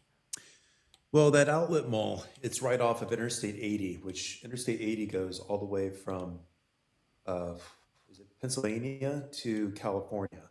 So it goes all the way across. So that's where that outlet mall is so close to I-80 is because you can just obviously just get to it from anywhere in the state.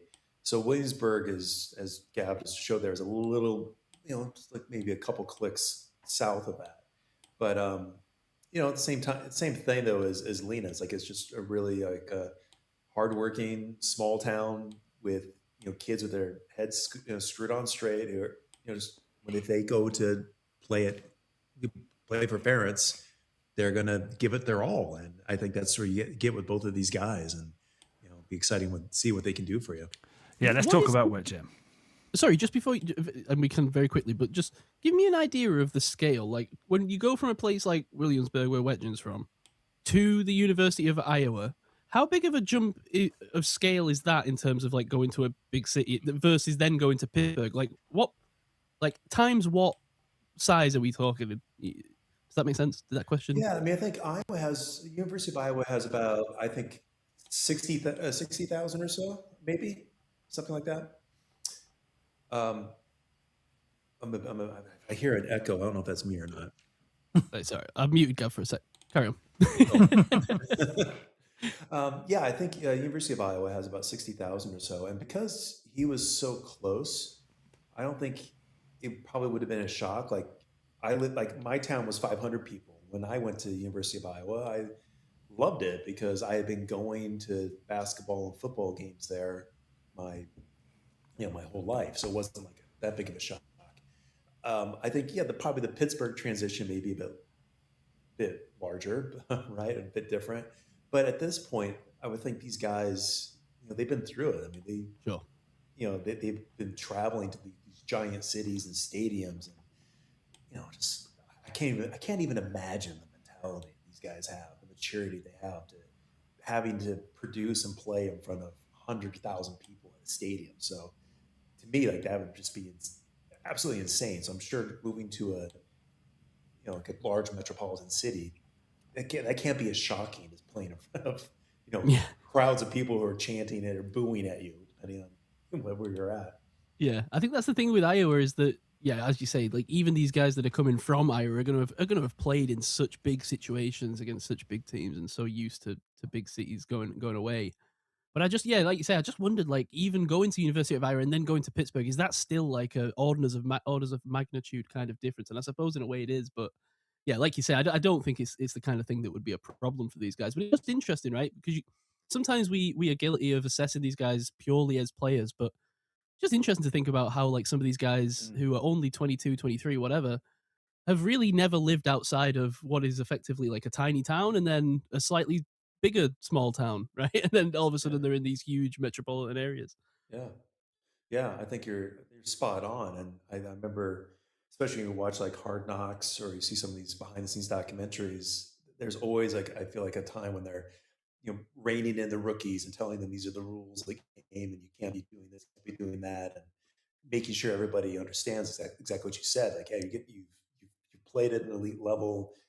you've had these amazing experiences, but you're still 22, and let's make sure that you're not making mistakes that are going to haunt you or sacrifice your career. Yeah, I mean, look what happens when you drop a Puka Nakua in LA. You know, it's it's a tough situation. Not that I think Jennings Dunker or Wetjen are going to be a Puka Nakua situation. Although I tell you what, if Wetjen turned into another 5th round Puka Nakua, I wouldn't mind that. Maybe that's a nice opportunity to transition back into talking about Wetjen, the player. Yeah. So it's Wetjen, isn't it? The Wetjen. Is it? Are we going with pronunciation. Wetjen? Yeah, it's a silent T. Right. Okay. Yeah, Wetjen. So Wetjen. yeah. Okay. Yeah. So yeah, obviously Wetjen's bread and butter, really, I think that particularly for the Steelers, is going to be as a return specialist, 2-time Jet Award winner for special teams, nation's top return specialist. Had multiple kickoff return touchdowns over his career, 6 return touchdowns over his career for kicking and punting. So yeah, I mean, obviously he took over the reins from DeJean as well when DeJean was injured. Is that right, Matt? When yeah, exactly. DeJean was so terrific as our return guy, and then Wetjen showed up, and wow, did he deliver! I mean, he's so exciting to watch. Really is. Yeah. So some of the returns you see on tape are absolutely awesome to see, and that's why I've kind of placed it down. I do think he will get one this season. I really do have, I'm banking on him getting one, at least one, for the Steelers in his rookie year, because just incredibly exciting to see. What did you make of it? Because obviously we kind of talked about where Wetjen was taken.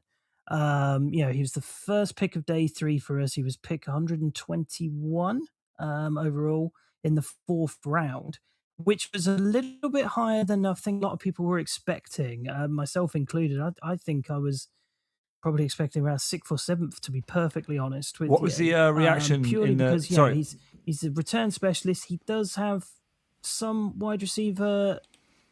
Well, he's 5'9", 193, and I wonder where he would fit in the kind of receiver room that we have now. Outside of being the return specialist. What did you think in terms of where he was picked there, Matt? What in his in being a 4th rounder? I think you're spot on. It's like Iowa does not have a great track record for receivers, and for him, it's like, so does that mean that he's only one dimensional? He's only I say that, but as in like he's a great return specialist, but still, it's like, is that all that he's going to be? Yeah, I think that's a really valid concern, and I say that from experience too, where we had Tim Dwight back in the late '90s, I guess. Tim Dwight is like the guy that he broke all Tim Dwight's records at the time.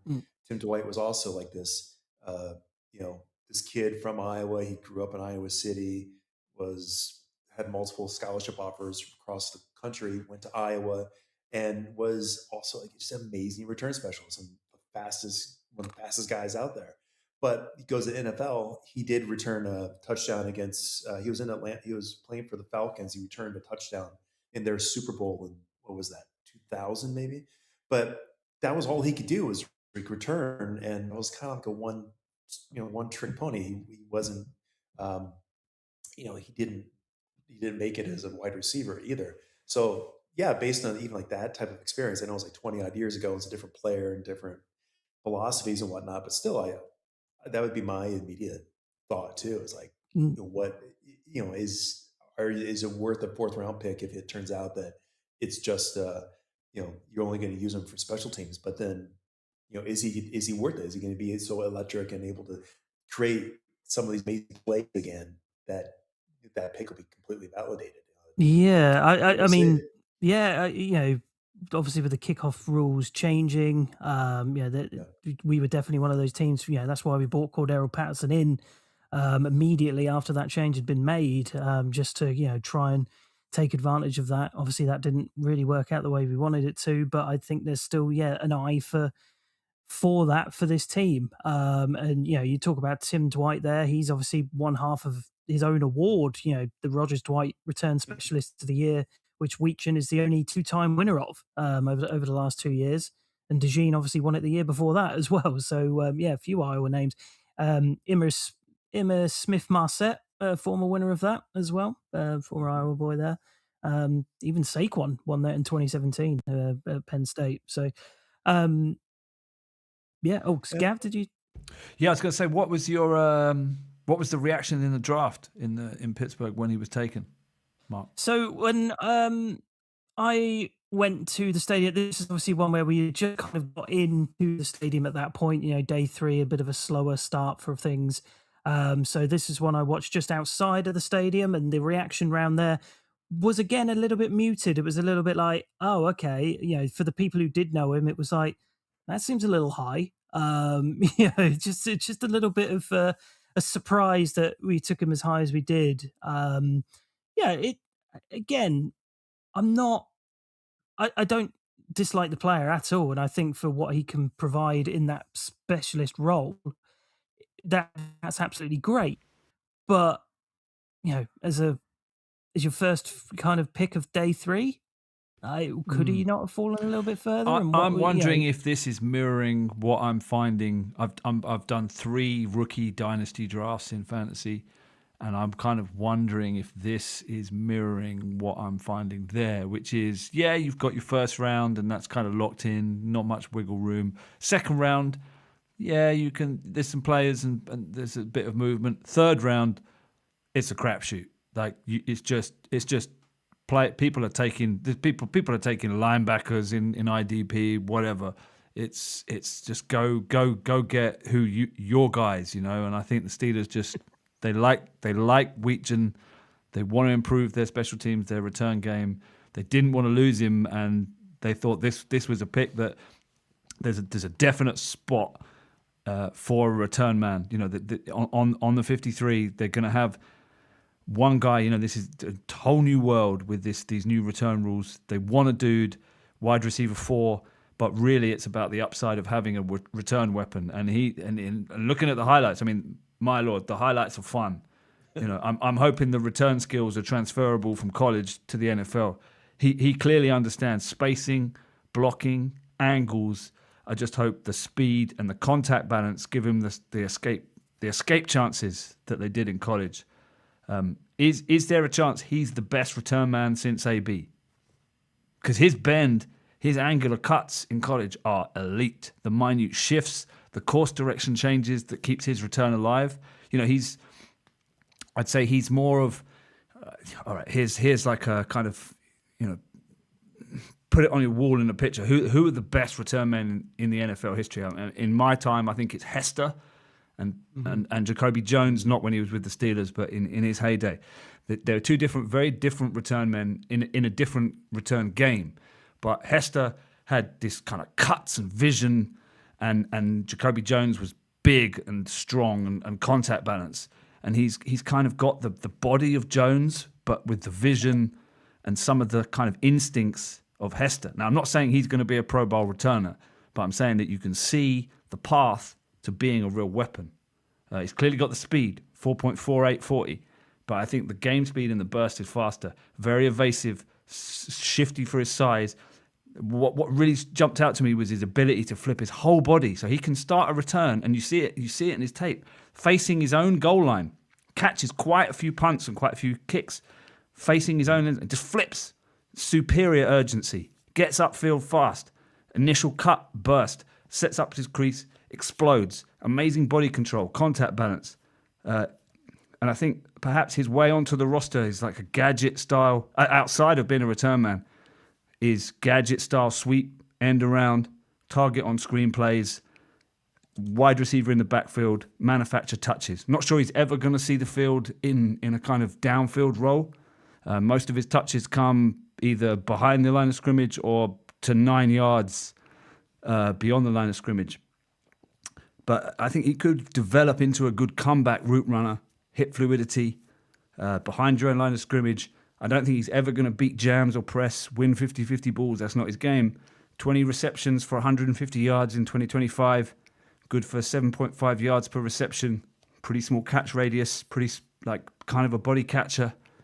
Like that, I think that's the expectation. But man, what a weapon! I'm excited. Like the more I've dug into his tape, I'm really excited for Wetjen, and I'm starting to get on board with the pick. I think the value's okay actually. If he can give you that 7.5 yards per when he does play, 7.5 yards per reception, and give you four return touchdowns a year, and be a threat, make teams think, how are we gonna combat this guy when he's back on returns? Do we really want to kick it to him? Do we just want to boot it out the back rather than give it to him? So I'm feeling good about this pick. I'll just quickly say this on the value, Gav. Sorry. I have much less problem with this in terms of value than I did with the Drew Aller pick in the third round, which I still would consider a relatively especially the first pick in that round, a relatively premium pick with much more opportunity cost versus day 3, 5th round. You're probably reaching that kind of plateau point, right? As you said, where people are just going out getting their guy. And if you've got conviction about a guy that you think is, far and beyond the best punt returner or whatever, and you're looking at the board and you're like, even at our positions of need, there's no one that's going to help us sort of in the immediate, and there's no project that we're super invested in here. I got no problem with this at all on day 3. Like, go and get you guys. Same thing I say about punters, right? This is the time where I would start considering that stuff. If you've got conviction on a guy and you think he's the best at his position, this is really important hidden yardage. Absolutely, hidden yardage. Especially in today's game, right? And some run game chops. 2025 run game.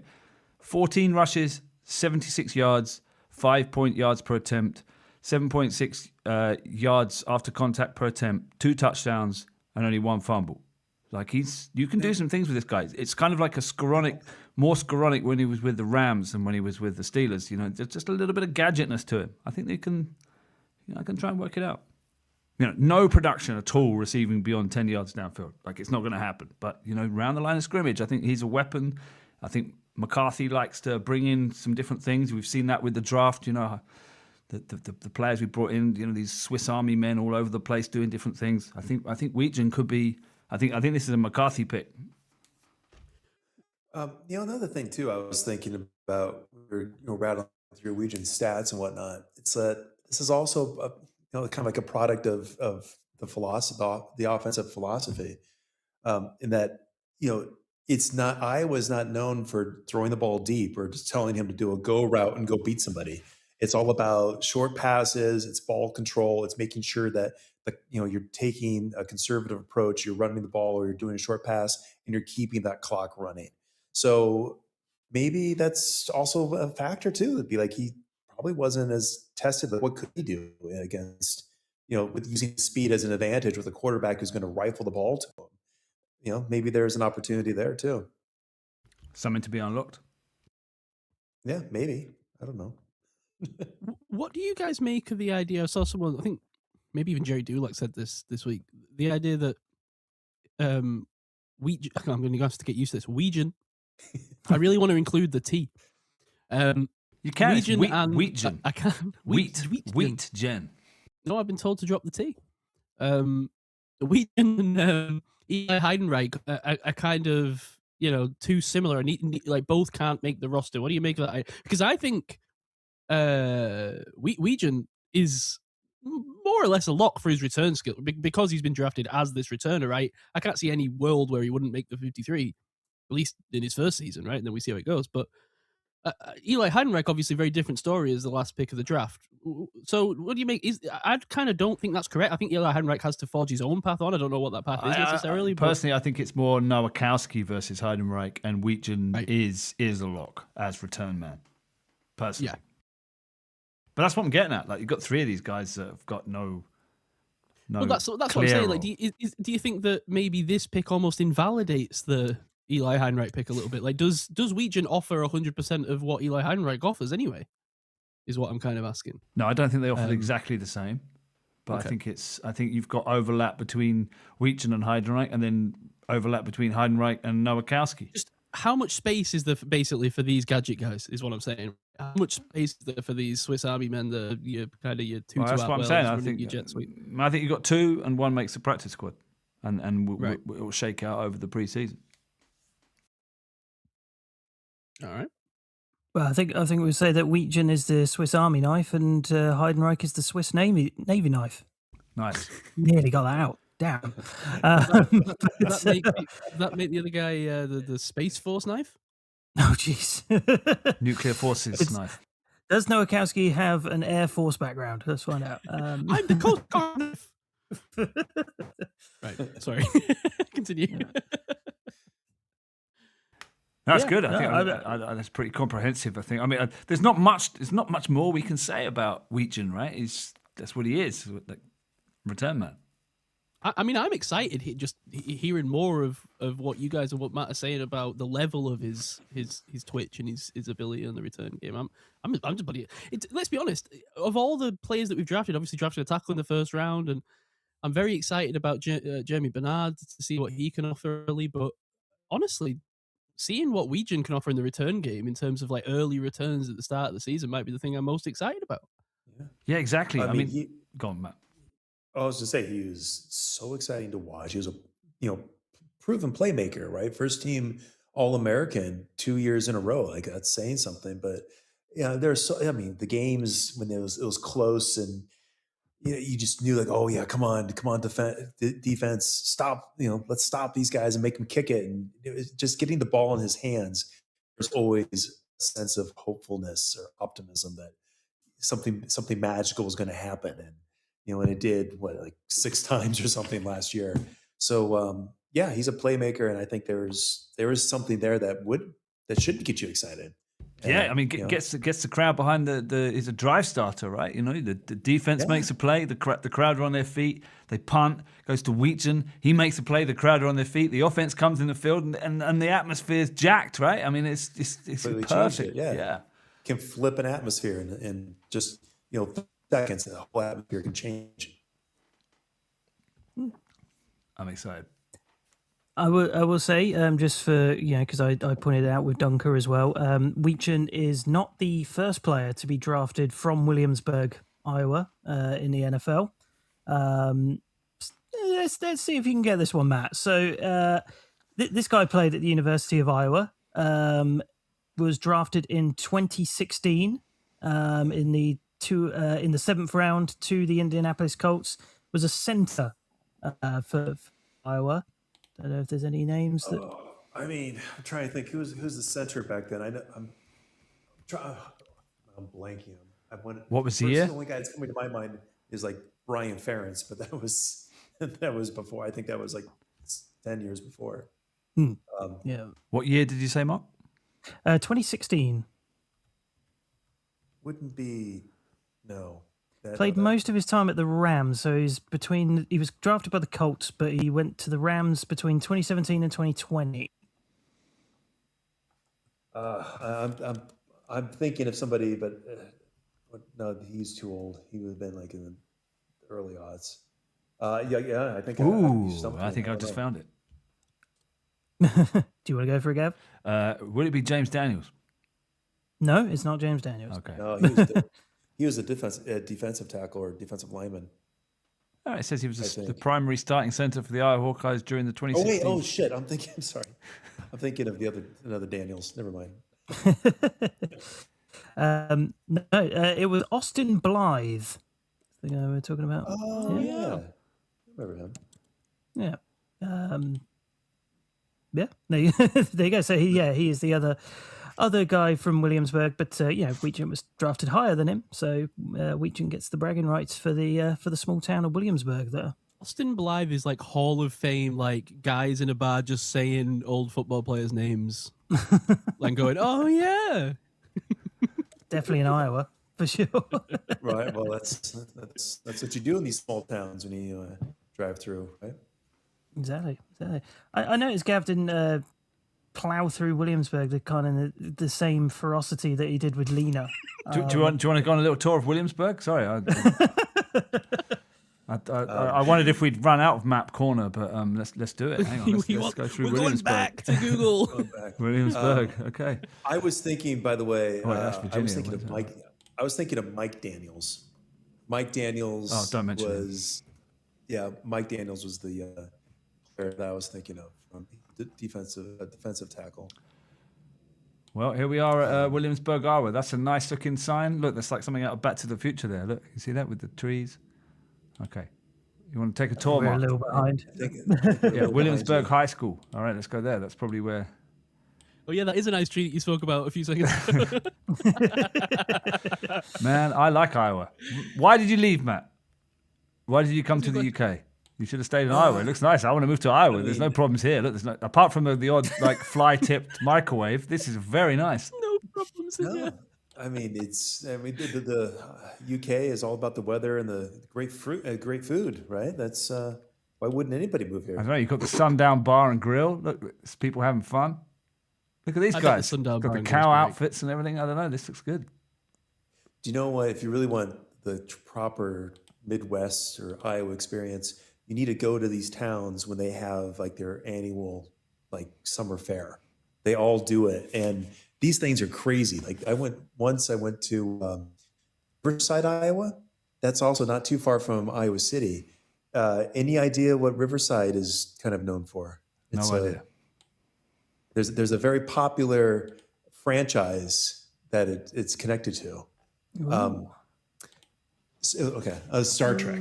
So in Star Trek, in what was it like episode the fourth movie, when they go back in the past and Captain Kirk's talking to somebody and she's like, "Oh, are you from outer space?" And he's like, "No, I'm from Iowa. I don't work in outer space." As soon as they said that, Riverside was like, "Oh, we got it. We're going to claim it," and they called themselves the future birthplace of Captain Kirk. No And way. that's been their thing. And I went there once. I think it was at I don't know. That's one smart summer I was town in Iowa marketing. City, Great town marketing. and they put on, and all these towns have like these big summer fairs, but Riverside, yeah, they go to town on it, and they get trekkers from all over the world to show up. But at the same time, they have hay bale throws, just like Dunker had won in his fair. Also have a demolition derby and Nice. other all these like things you would expect from small town America. So I would recommend that if you're ever going to get the full experience, try to aim it to go to some of these towns when they have their annual fair, and you'll get the full experience. Yeah, what's crazy is they claimed it and then it became canon. Like the creator of Star Trek. Yeah, so Hey, Mark, hold on to your pants, man. I found some corn, like 602 Maplewood Avenue, Williamsburg. Check it out. It's a whole field of corn. A lot of corn-fed boys there, my friend. I love corn-fed boys. Thank you very much. Some nice corn. That sound drop will never. Where are you never from, die. Matt? Where are you from in Iowa? Let's have a look at your hometown. Oh yeah, you can. It's Calamus, CAL. Hang on, where is it? I like to navigate with the mouse. Where are we? I'm from Des Moines. Where are we? So Didn't even hear the surname. Take them straight from this cornfield and just give them directions. No, So Des you're Moines. on I-80. You want to go to so you see Iowa City. You want to go. I'm kind of between Iowa City and Davenport, Okay. but I'm above I-80. You have to actually go Tipton? instead of Interstate 80 between you have to go to the right, to the east. Yeah, I've got Tipton. So you have Tipton? Yeah, I have Tipton. Yeah. Well, my parents moved there after we sold the farm. That's where they moved. Okay, Tipton. nice. Yeah, Tipton. that's a nice town. Tipton is also around 3,000 people, so it's the same size as those others. Yeah, it looks similar, And, like square block roads. Yeah, Yeah, surrounded by corn. I'm getting the vibe here. And Tipton was it's the county seat, so like it's the county it's in. It's Cedar County. This is the capital of the county. So I see they have a fairground there. Yeah. Yeah. Okay, Yeah, so they have a raceway out there too. But then my parents moved there after. Where I actually grew up is more to the even further east. Where is it? I'm trying to look on that map there.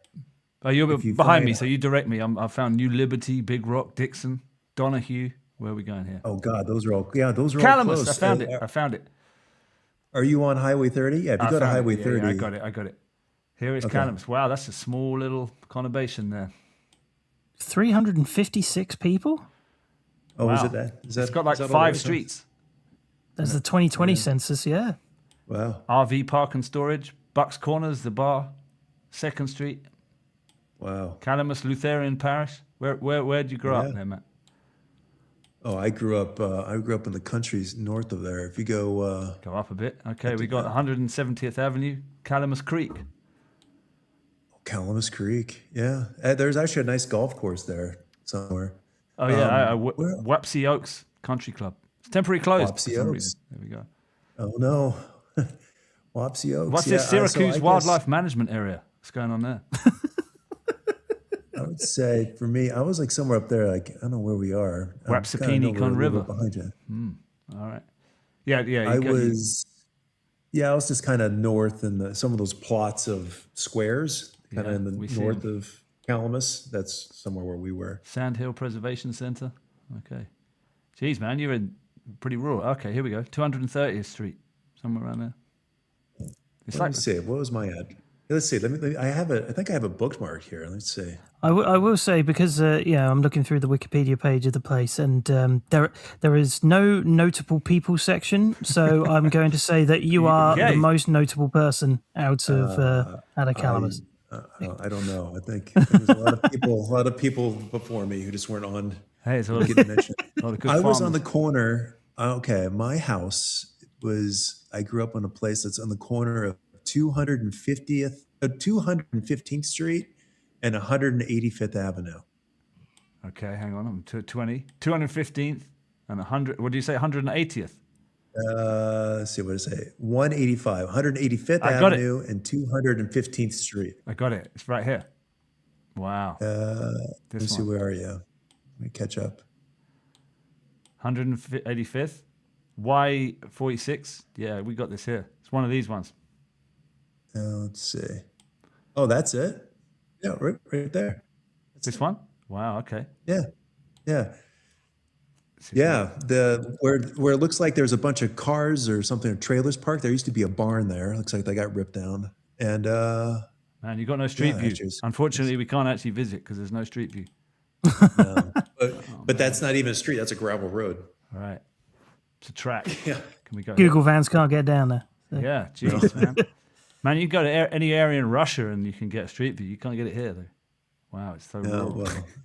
Well, You're doing a lot of street view in Russia, are you go? Well, sometimes. Doesn't surprise me. I feel like deep off-season GeoGuessr is going to be a thing that happens this year. Here we go. I've got a street view. Here we go. Oh, look at the corn, Mark. Oh, look at there's a tractor. There's a tractor. Oh, wow. What are the chances? It's got to catch up for me. I don't even see. Where are you going to go? You're not going to go anywhere. Oh, I've got you. Is that me to corn? Oh, there's the corn. No, that's you in the corn threatening other people in the corn. Oh, That's man, this probably is like beautiful, man. Look at the trees, the corn. Amazing. That's probably like my cousin or something. Right. He's been grayed out there, unfortunately. We can't verify that. Look, he's Did cut. you He's cut mean these to fields. say amazing there? Oh, nice, very nice. What's that? It's a bad Mark joke. Man, this was 2021. Look, he's done half the fields. He's got a bit to go. But I'll tell you what, it's like all throughout the Midwest, from Indiana and Illinois, Iowa, like it all looks like this. It's like that could be anywhere across all those Great Plains states. Do you reckon this tractor driver was talking? Hey, you know what? 3 months ago I saw a Google Streets car driving down this track here. He's still talking about it now. That's a good point, actually. Yeah, because I bet for him it was like, oh wow, weird. Jesus. Yeah. Man, this looks nice. I got to say, everywhere we've been in Iowa, nice. It's idealistic. Yeah. What are the problems, Matt? Give us something terrible. Tell us what's the worst thing about being in Iowa. Make me feel better about not being there.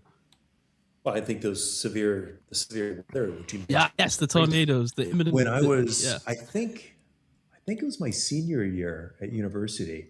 We had a tornado that came through downtown Iowa City. Actually, no, it didn't come through. It came through a town near Iowa City. I worked in the sports. I was working at the basketball arena. I worked in like the sports marketing team, and I remember we were all like, because it was kind of underground, we were all safe, but we all were like looking out the main doors to the arena, and the sky was green, and it was just so eerie.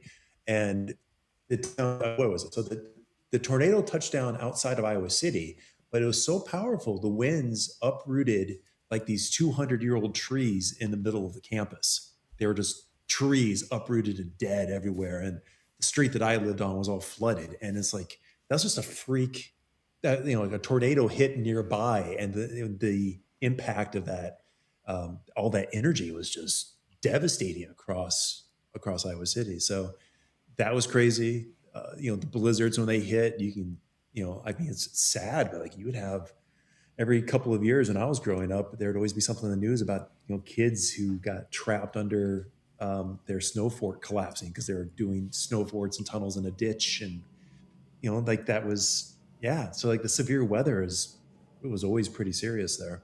Yeah, I think that is something that in Britain we do we don't consider it, right? Because I think back to when I was in the I spent all my time in the US on Long Island, right? And where I was staying had been hit by Hurricane Sandy like not 10 years earlier, and you could still see the impact of that everywhere, right? Like everybody was lifting their houses in Long Beach, and like it was this whole, and you kind of feel that not to say that everywhere in America is desecrated with natural disasters. I'm sure it's not, but it's just something we don't consider here very much, do we, Gav? Like, or Matt, like we don't. What's the biggest thing that even happens in the UK, like natural disaster? Touch wood, there's not really much, is there? I mean, like it's moderately mediocre. Is the like weather a landslide just maybe constantly fell off a hill somewhere? Like I don't know, like some aggressive winds, northwesterly winds, as they always say. That's the only way the wind ever blows, apparently. A wheelie bin getting blown down the street is about as much as it gets, isn't it? I suppose it's all a trade-off, right? Is it worth it, right? I suppose it depends how conservative you are. How much do you want to avoid the risk? We had an earthquake about 15 years ago that I slept through. I remember that. What I've taken from here is that Iowa seems very sunny, and yet it's on the same. Is it latitude or longitude? I'm never sure. Latitude? I think it's latitude. Same latitude as Chicago, and Detroit and Cleveland, pretty much. And yet I don't think of Iowa City as being snowed under like I do with those other places, Windy City and stuff. Is it? But those places get sunny too. They do get sunny, but does Iowa get harsh winter conditions? I know you said you've got a tornado, but oh yeah, the winter conditions. As I was saying, like you would have snow days. You would have, if you have the jet stream coming down from Canada, if it's hitting you, it's like it's awful. It's so bitterly cold. I think Chicago gets it a bit worse because of the Lake Michigan. Just being off Lake Michigan just makes it a bit colder. But the entire Midwest, Iowa included, it's in the summer it can get so hot that you'd be like, oh, you can fry an egg on the sidewalk. You could because it's so hot. But then you can hit the wintertime and it's just brutally cold. Like you're talking like Green Bay type cold, like negative temperatures, and it's awful. Extremes. So all those photos are just false advertising. They're just the good sunny times, and there's a dark side. Because they probably can't drive in the right. The Google car doesn't make it. If you were the Google Map guy, you would go in summer, right? Yeah, absolutely. Yeah. Okay. Yeah. All right, I feel better now. Okay. Yeah. I was a shithole. Screw it. I'm just kidding. That'd be one way to end. Bye. But on this map, though, that you have right there, you can even see just from the territory, like I was saying, you can tell from the color from Iowa all the way to Ohio. These are all this area. They're all tributaries to the Mississippi River, and so it's the farmland and the scenery is very similar, and it's kind of interchangeable. So if that gives you a little bit of an insight of the Middle American and who these people are, it's like they're all kind of like this. It's crazy, man. Because I do think in the UK we don't have a very good view as a whole, like as a country. I think probably sports fans have a better view than most, but of your Indiana, Illinois, Iowa, Kansas, Missouri. Like once you get past Ohio, I feel like people enter a bit of a blur until they reach the West Coast. Yeah, Dakota. Right? If you quiz the average. There's places that aren't in movies and they aren't in cultural references. So it's just a kind of blur, right? Kansas, where's Kansas? No one knows, apart from... Oh, Lord. Kansas is the worst of all the states. They're the worst one to drive through because they really are. All the others, I mean, even like Iowa and these others, at least there's rolling hills and something. Kansas is so flat. It's like, I don't know how there aren't like more accidents because you're just driving and it's just flat, like the horizon doesn't move. Well, that's like New Mexico. It's like that. I mean, geez. Yeah, isn't Utah like that because of the salt flats? Or is that just the salt flats? I don't know. Well, maybe different parts, but at least Kansas is like that the entire state. place. At least Utah has like mountains and things. Even like Nebraska kind of sucks to drive through, but is what it is. You get to. And I think Colorado is pretty cool because it's like you just left Nebraska, you're getting a bit bored of the drive, then suddenly Denver shows up and you've got the Rocky Mountains, and it's just awesome. It's pretty crazy. I mean, Kansas is probably it's about the size of England, and it's got two main roads. It's great. Crazy. Also has two Kansas Cities. You got Kansas City, Kansas, and Kansas City, Missouri. Yeah. It's a crazy place, but I think this is why there is a bit of an infatuation, especially with young when you like everybody wants to like travel across America, right? Everybody wants to do Route 66 or whatever, or like go coast to coast. I think it is because of this idea that there is this like unknown, right? There's nowhere to explore in the world, but there is this idea that there's this like world in the middle of America that nobody talks about and nobody kind of understands. There's like a mystical quality to it. Yeah, and I think it's always interesting when you find, like say, I think photographers or journalists or people who try to do that journey and tell stories either through visual mediums or just writing about it, that I could be really interested. Yeah, classic gonzo journalism across Nebraska. That's what we need to do. Let's all get in the car, boys. And that's going to be episode 3 of this next season. We're going to go to Iowa.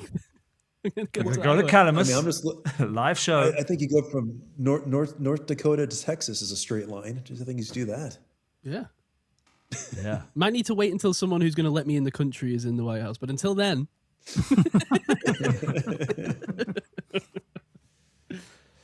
Well, just stay to the west of Mississippi and you'll be fine. There you go. Oh, grand. Well, okay. Anything else you want to discuss? Well, I just wanted to very quickly touch on 2026 for the Hawkeyes. Oh, yeah. And just kind of get Matt's thoughts on a couple of things. Just having a look at the schedule for you. Just having a look at it here. 3 big games in a row after the first 3 weeks. You've got Michigan, Ohio State, and Washington back to back. That's going to be very interesting. But I just want to look at there's obviously people that have moved on and what the roster's looking like now. And from what I can glean, it appears there might be a little bit of a QB battle between Joe Hecklinski and Hank Brown. Any sort of thoughts on who I think you might get that? Yeah. I think Hecklinski sounds like a future Bear player if I've ever heard of one. I mean, that's amazing. What a great last name.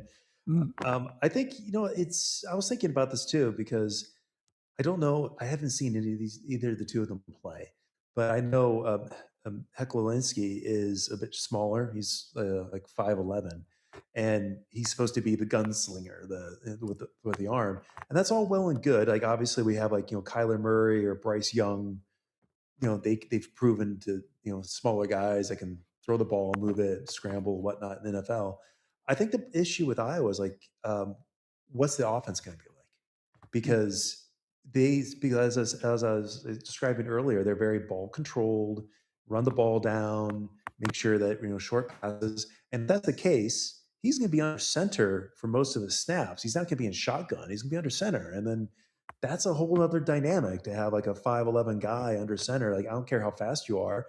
I don't know if I've ever seen Iowa like even attempt an option play, much less than I remember the bootleg. I remember what we did was like, that was back in our really successful 2009 season. We're going undefeated. We ran a bootleg and the quarterback broke his leg. So it's like, yeah, that was awful. That was the end of that undefeated season. So I think that's kind of I think it's on the offensive coordinator and the type of team. Like, what are we going to do? If Ferentz loves to run first, and if we're running first and he's under center, is he able to succeed there and do his best? I don't know. Yeah, because I know Hank Brown's a little bit. He's 6'4", 215. So yeah, a bit more of size to him, but I've just seen, they've kind of been back and forth as to who's actually number one on the depth chart there. So I think that's going to be a very interesting battle for you. And some interesting players across the way that I think a couple that we may be talking about next year, guys. Again, on the offensive line, Trevor Lauk, Cade Piper, these guys coming in that might come out next year. So I'm definitely going to be keeping a keen eye on the Hawkeyes. Going into this season and see how it goes. Any sort of thoughts? Do you think there's a chance that it could be a more productive, maybe getting into those college playoffs or Big Ten championship? Are we looking that lofty, or are we thinking it might be a bit more same old in terms of your record this year? I mean, every season it's like I think any longtime Iowa fan would say we could be anywhere from 7-5 to 10-2. You just because that's consistently what happens. Because you look at year in, year out, we very rarely get blown out. It's always close wins or close losses. And I think you hit it on the head there. We got Michigan, Ohio State, Washington 3 in a row. That will define what the season is going to be like. And also you can't rule out Iowa State. I think Iowa State has won the majority of games against us in recent memory. We play them every year. It's a rivalry game. And they always come prepared and, could put on a show. So Iowa State's not going to be an easy one. It never is. Michigan at Michigan, not as hopeful, but we have won there a few times. It's just, is it possible? I don't know. Ohio State, we have a terrible record against, like absolutely abysmal. So that's good. Washington's not a pushover. And then you start getting these other games like Minnesota, Wisconsin. We've been beating the snot out of them for several years in a row. At some point, someone's going to be like, hey, I don't want to be the senior that's lost to these guys 4 or 5 years in a row, right? Like we're going to get heat from some of these rivalry games. And Illinois, even down there looking at them, Illinois is not a pushover. Brett Bielema, who's the coach there, he's a former Iowa player. He has an Iowa tattoo on his ankle. I mean, he's going to want to show up and win against us all the time. And Nebraska too. Nebraska famously, I think their athletic director about 10 years ago or so, he made some crack about how he doesn't want his program to be like Iowa or something like that, his football program. He was making a dig on us. And since then, I think Nebraska's won like one game against us. And, and it's like, that's always like the fan joke. It's like, yeah, you don't want to be like who or whatever. But it's still like we've had such a record against them recently and just really blowing them out. That's not going to last forever. Nebraska's going to want to take revenge on us too. So I think, it could go either way. It just really depends on, what's the rhythm look like for offense? We know the defense is going to play and what they're going to do, but who's going to step it up for offense? Who's going to be our next return guy? Who's going to lead in special teams? Who's going to be, our shining star players that are going to make things happen and be the playmakers when we need them? And that will, that'll shift the whole thing. Yeah. I mean, God, how many parallels to the Steelers do you hear in discussing that? Like, almost feels like you're talking directly about Pittsburgh there. Really, really feels similar. Tomlin, Pittsburgh. Let's see. It might change. Well, yeah, absolutely. Yeah, there is always that. But I mean, I'm out. If anybody else has got anything else they want to add. No, I'm good. What a great show. Yeah. I really love this. It's been brilliant. I did a little research and it said that DAZN, even though they have a package, Google has given me, it's been saying that it's going to have games for free still this next year for college football. Perfect. But I don't know. I read it on the internet. I don't know if it's true or not. Got to wait and find out with DAZN. They could change it at the last minute. Yeah. Totally. Yeah, no, thanks, Matt. Appreciate you being here and sticking with us through and spending your evening with us, really, through a bunch of Steelers news and then helping us talk through these Iowa guys and Gav through his Google Maps obsession. No, this has been great fun. I really appreciate it, dude. Oh, thank you. Thank you for having me. It was really great, hanging out with you guys. And I'll talk to Gav about your Paris trip. That would be pretty cool to see that. Yeah, you want to come? You want to tag along? Maybe I'll have to check dates. And yeah. Well, the tickets aren't on sale yet, so you got some time. I'll let you know the dates, and we'll try and work it out. But Lisa and LJ are coming, So it's Lisa's birthday. We're going out to Paris for a week. But yeah, if you want to join us for the Paris. game, man, that'd be cool. I mean, if only I had any black or gold stuff to wear. All right, cool. On that note, appreciate you, Matt. Appreciate you guys joining me as always. Thanks to everyone who joined us on the live stream. Shout out especially to Stephen Haygarth, who's just produced while we've been doing this episode the best UK specific schedule graphic I've ever seen. Oh wow! We've got all the times in GMT, guys. So we'll make sure that's posted everywhere for everyone. Well, to that's see. going out in the newsletter. I think that's Right, it will do, yeah. And we'll obviously discuss the schedule in a lot more detail next week, along with some more stuff on the draft picks, some more news and whatnot. So stick with us through the off season. But on that note, nothing else from me. Follow the show at UK Steelers Pod. Follow me at I Wrote This. Follow Gav at GM Boomop. Follow Mark at Mesh NFL. You want people to follow you, Matt, or are you trying to avoid people following you home? I mean, they can follow me, but I don't really post much, so there's nothing really to follow. You want to drop the handle? I mean, it's just my name. I'm on usually like on Blue Sky, LinkedIn. There you go. LinkedIn, I love that. We need to get more LinkedIn drops on here. Gav would love that, and Kets. Or Instagram, although you have to request to follow me on Instagram. I don't think we've pushed your surname, Matt. So I don't think people will be able to find you. What's that? I don't think we've. My chats are there. What's that? I don't think we've pushed your surname. So saying your full name. That's fine. Oh yeah, you look at Matt Stuhlin. You can try to find me. Pretty easy to find. Yes, Stuhlin with an E, right? There's an E. There's a mystery E. Yes, the mystery E, no R. Guess where it is? Woo! All right. Well, and also, you know where we are. You can reach out to us if you're trying to find him. All right, everyone. We'll see you. We'll see you next week. Go Steelers. Nice one. Thanks, Matt, and go Steelers. Here we go.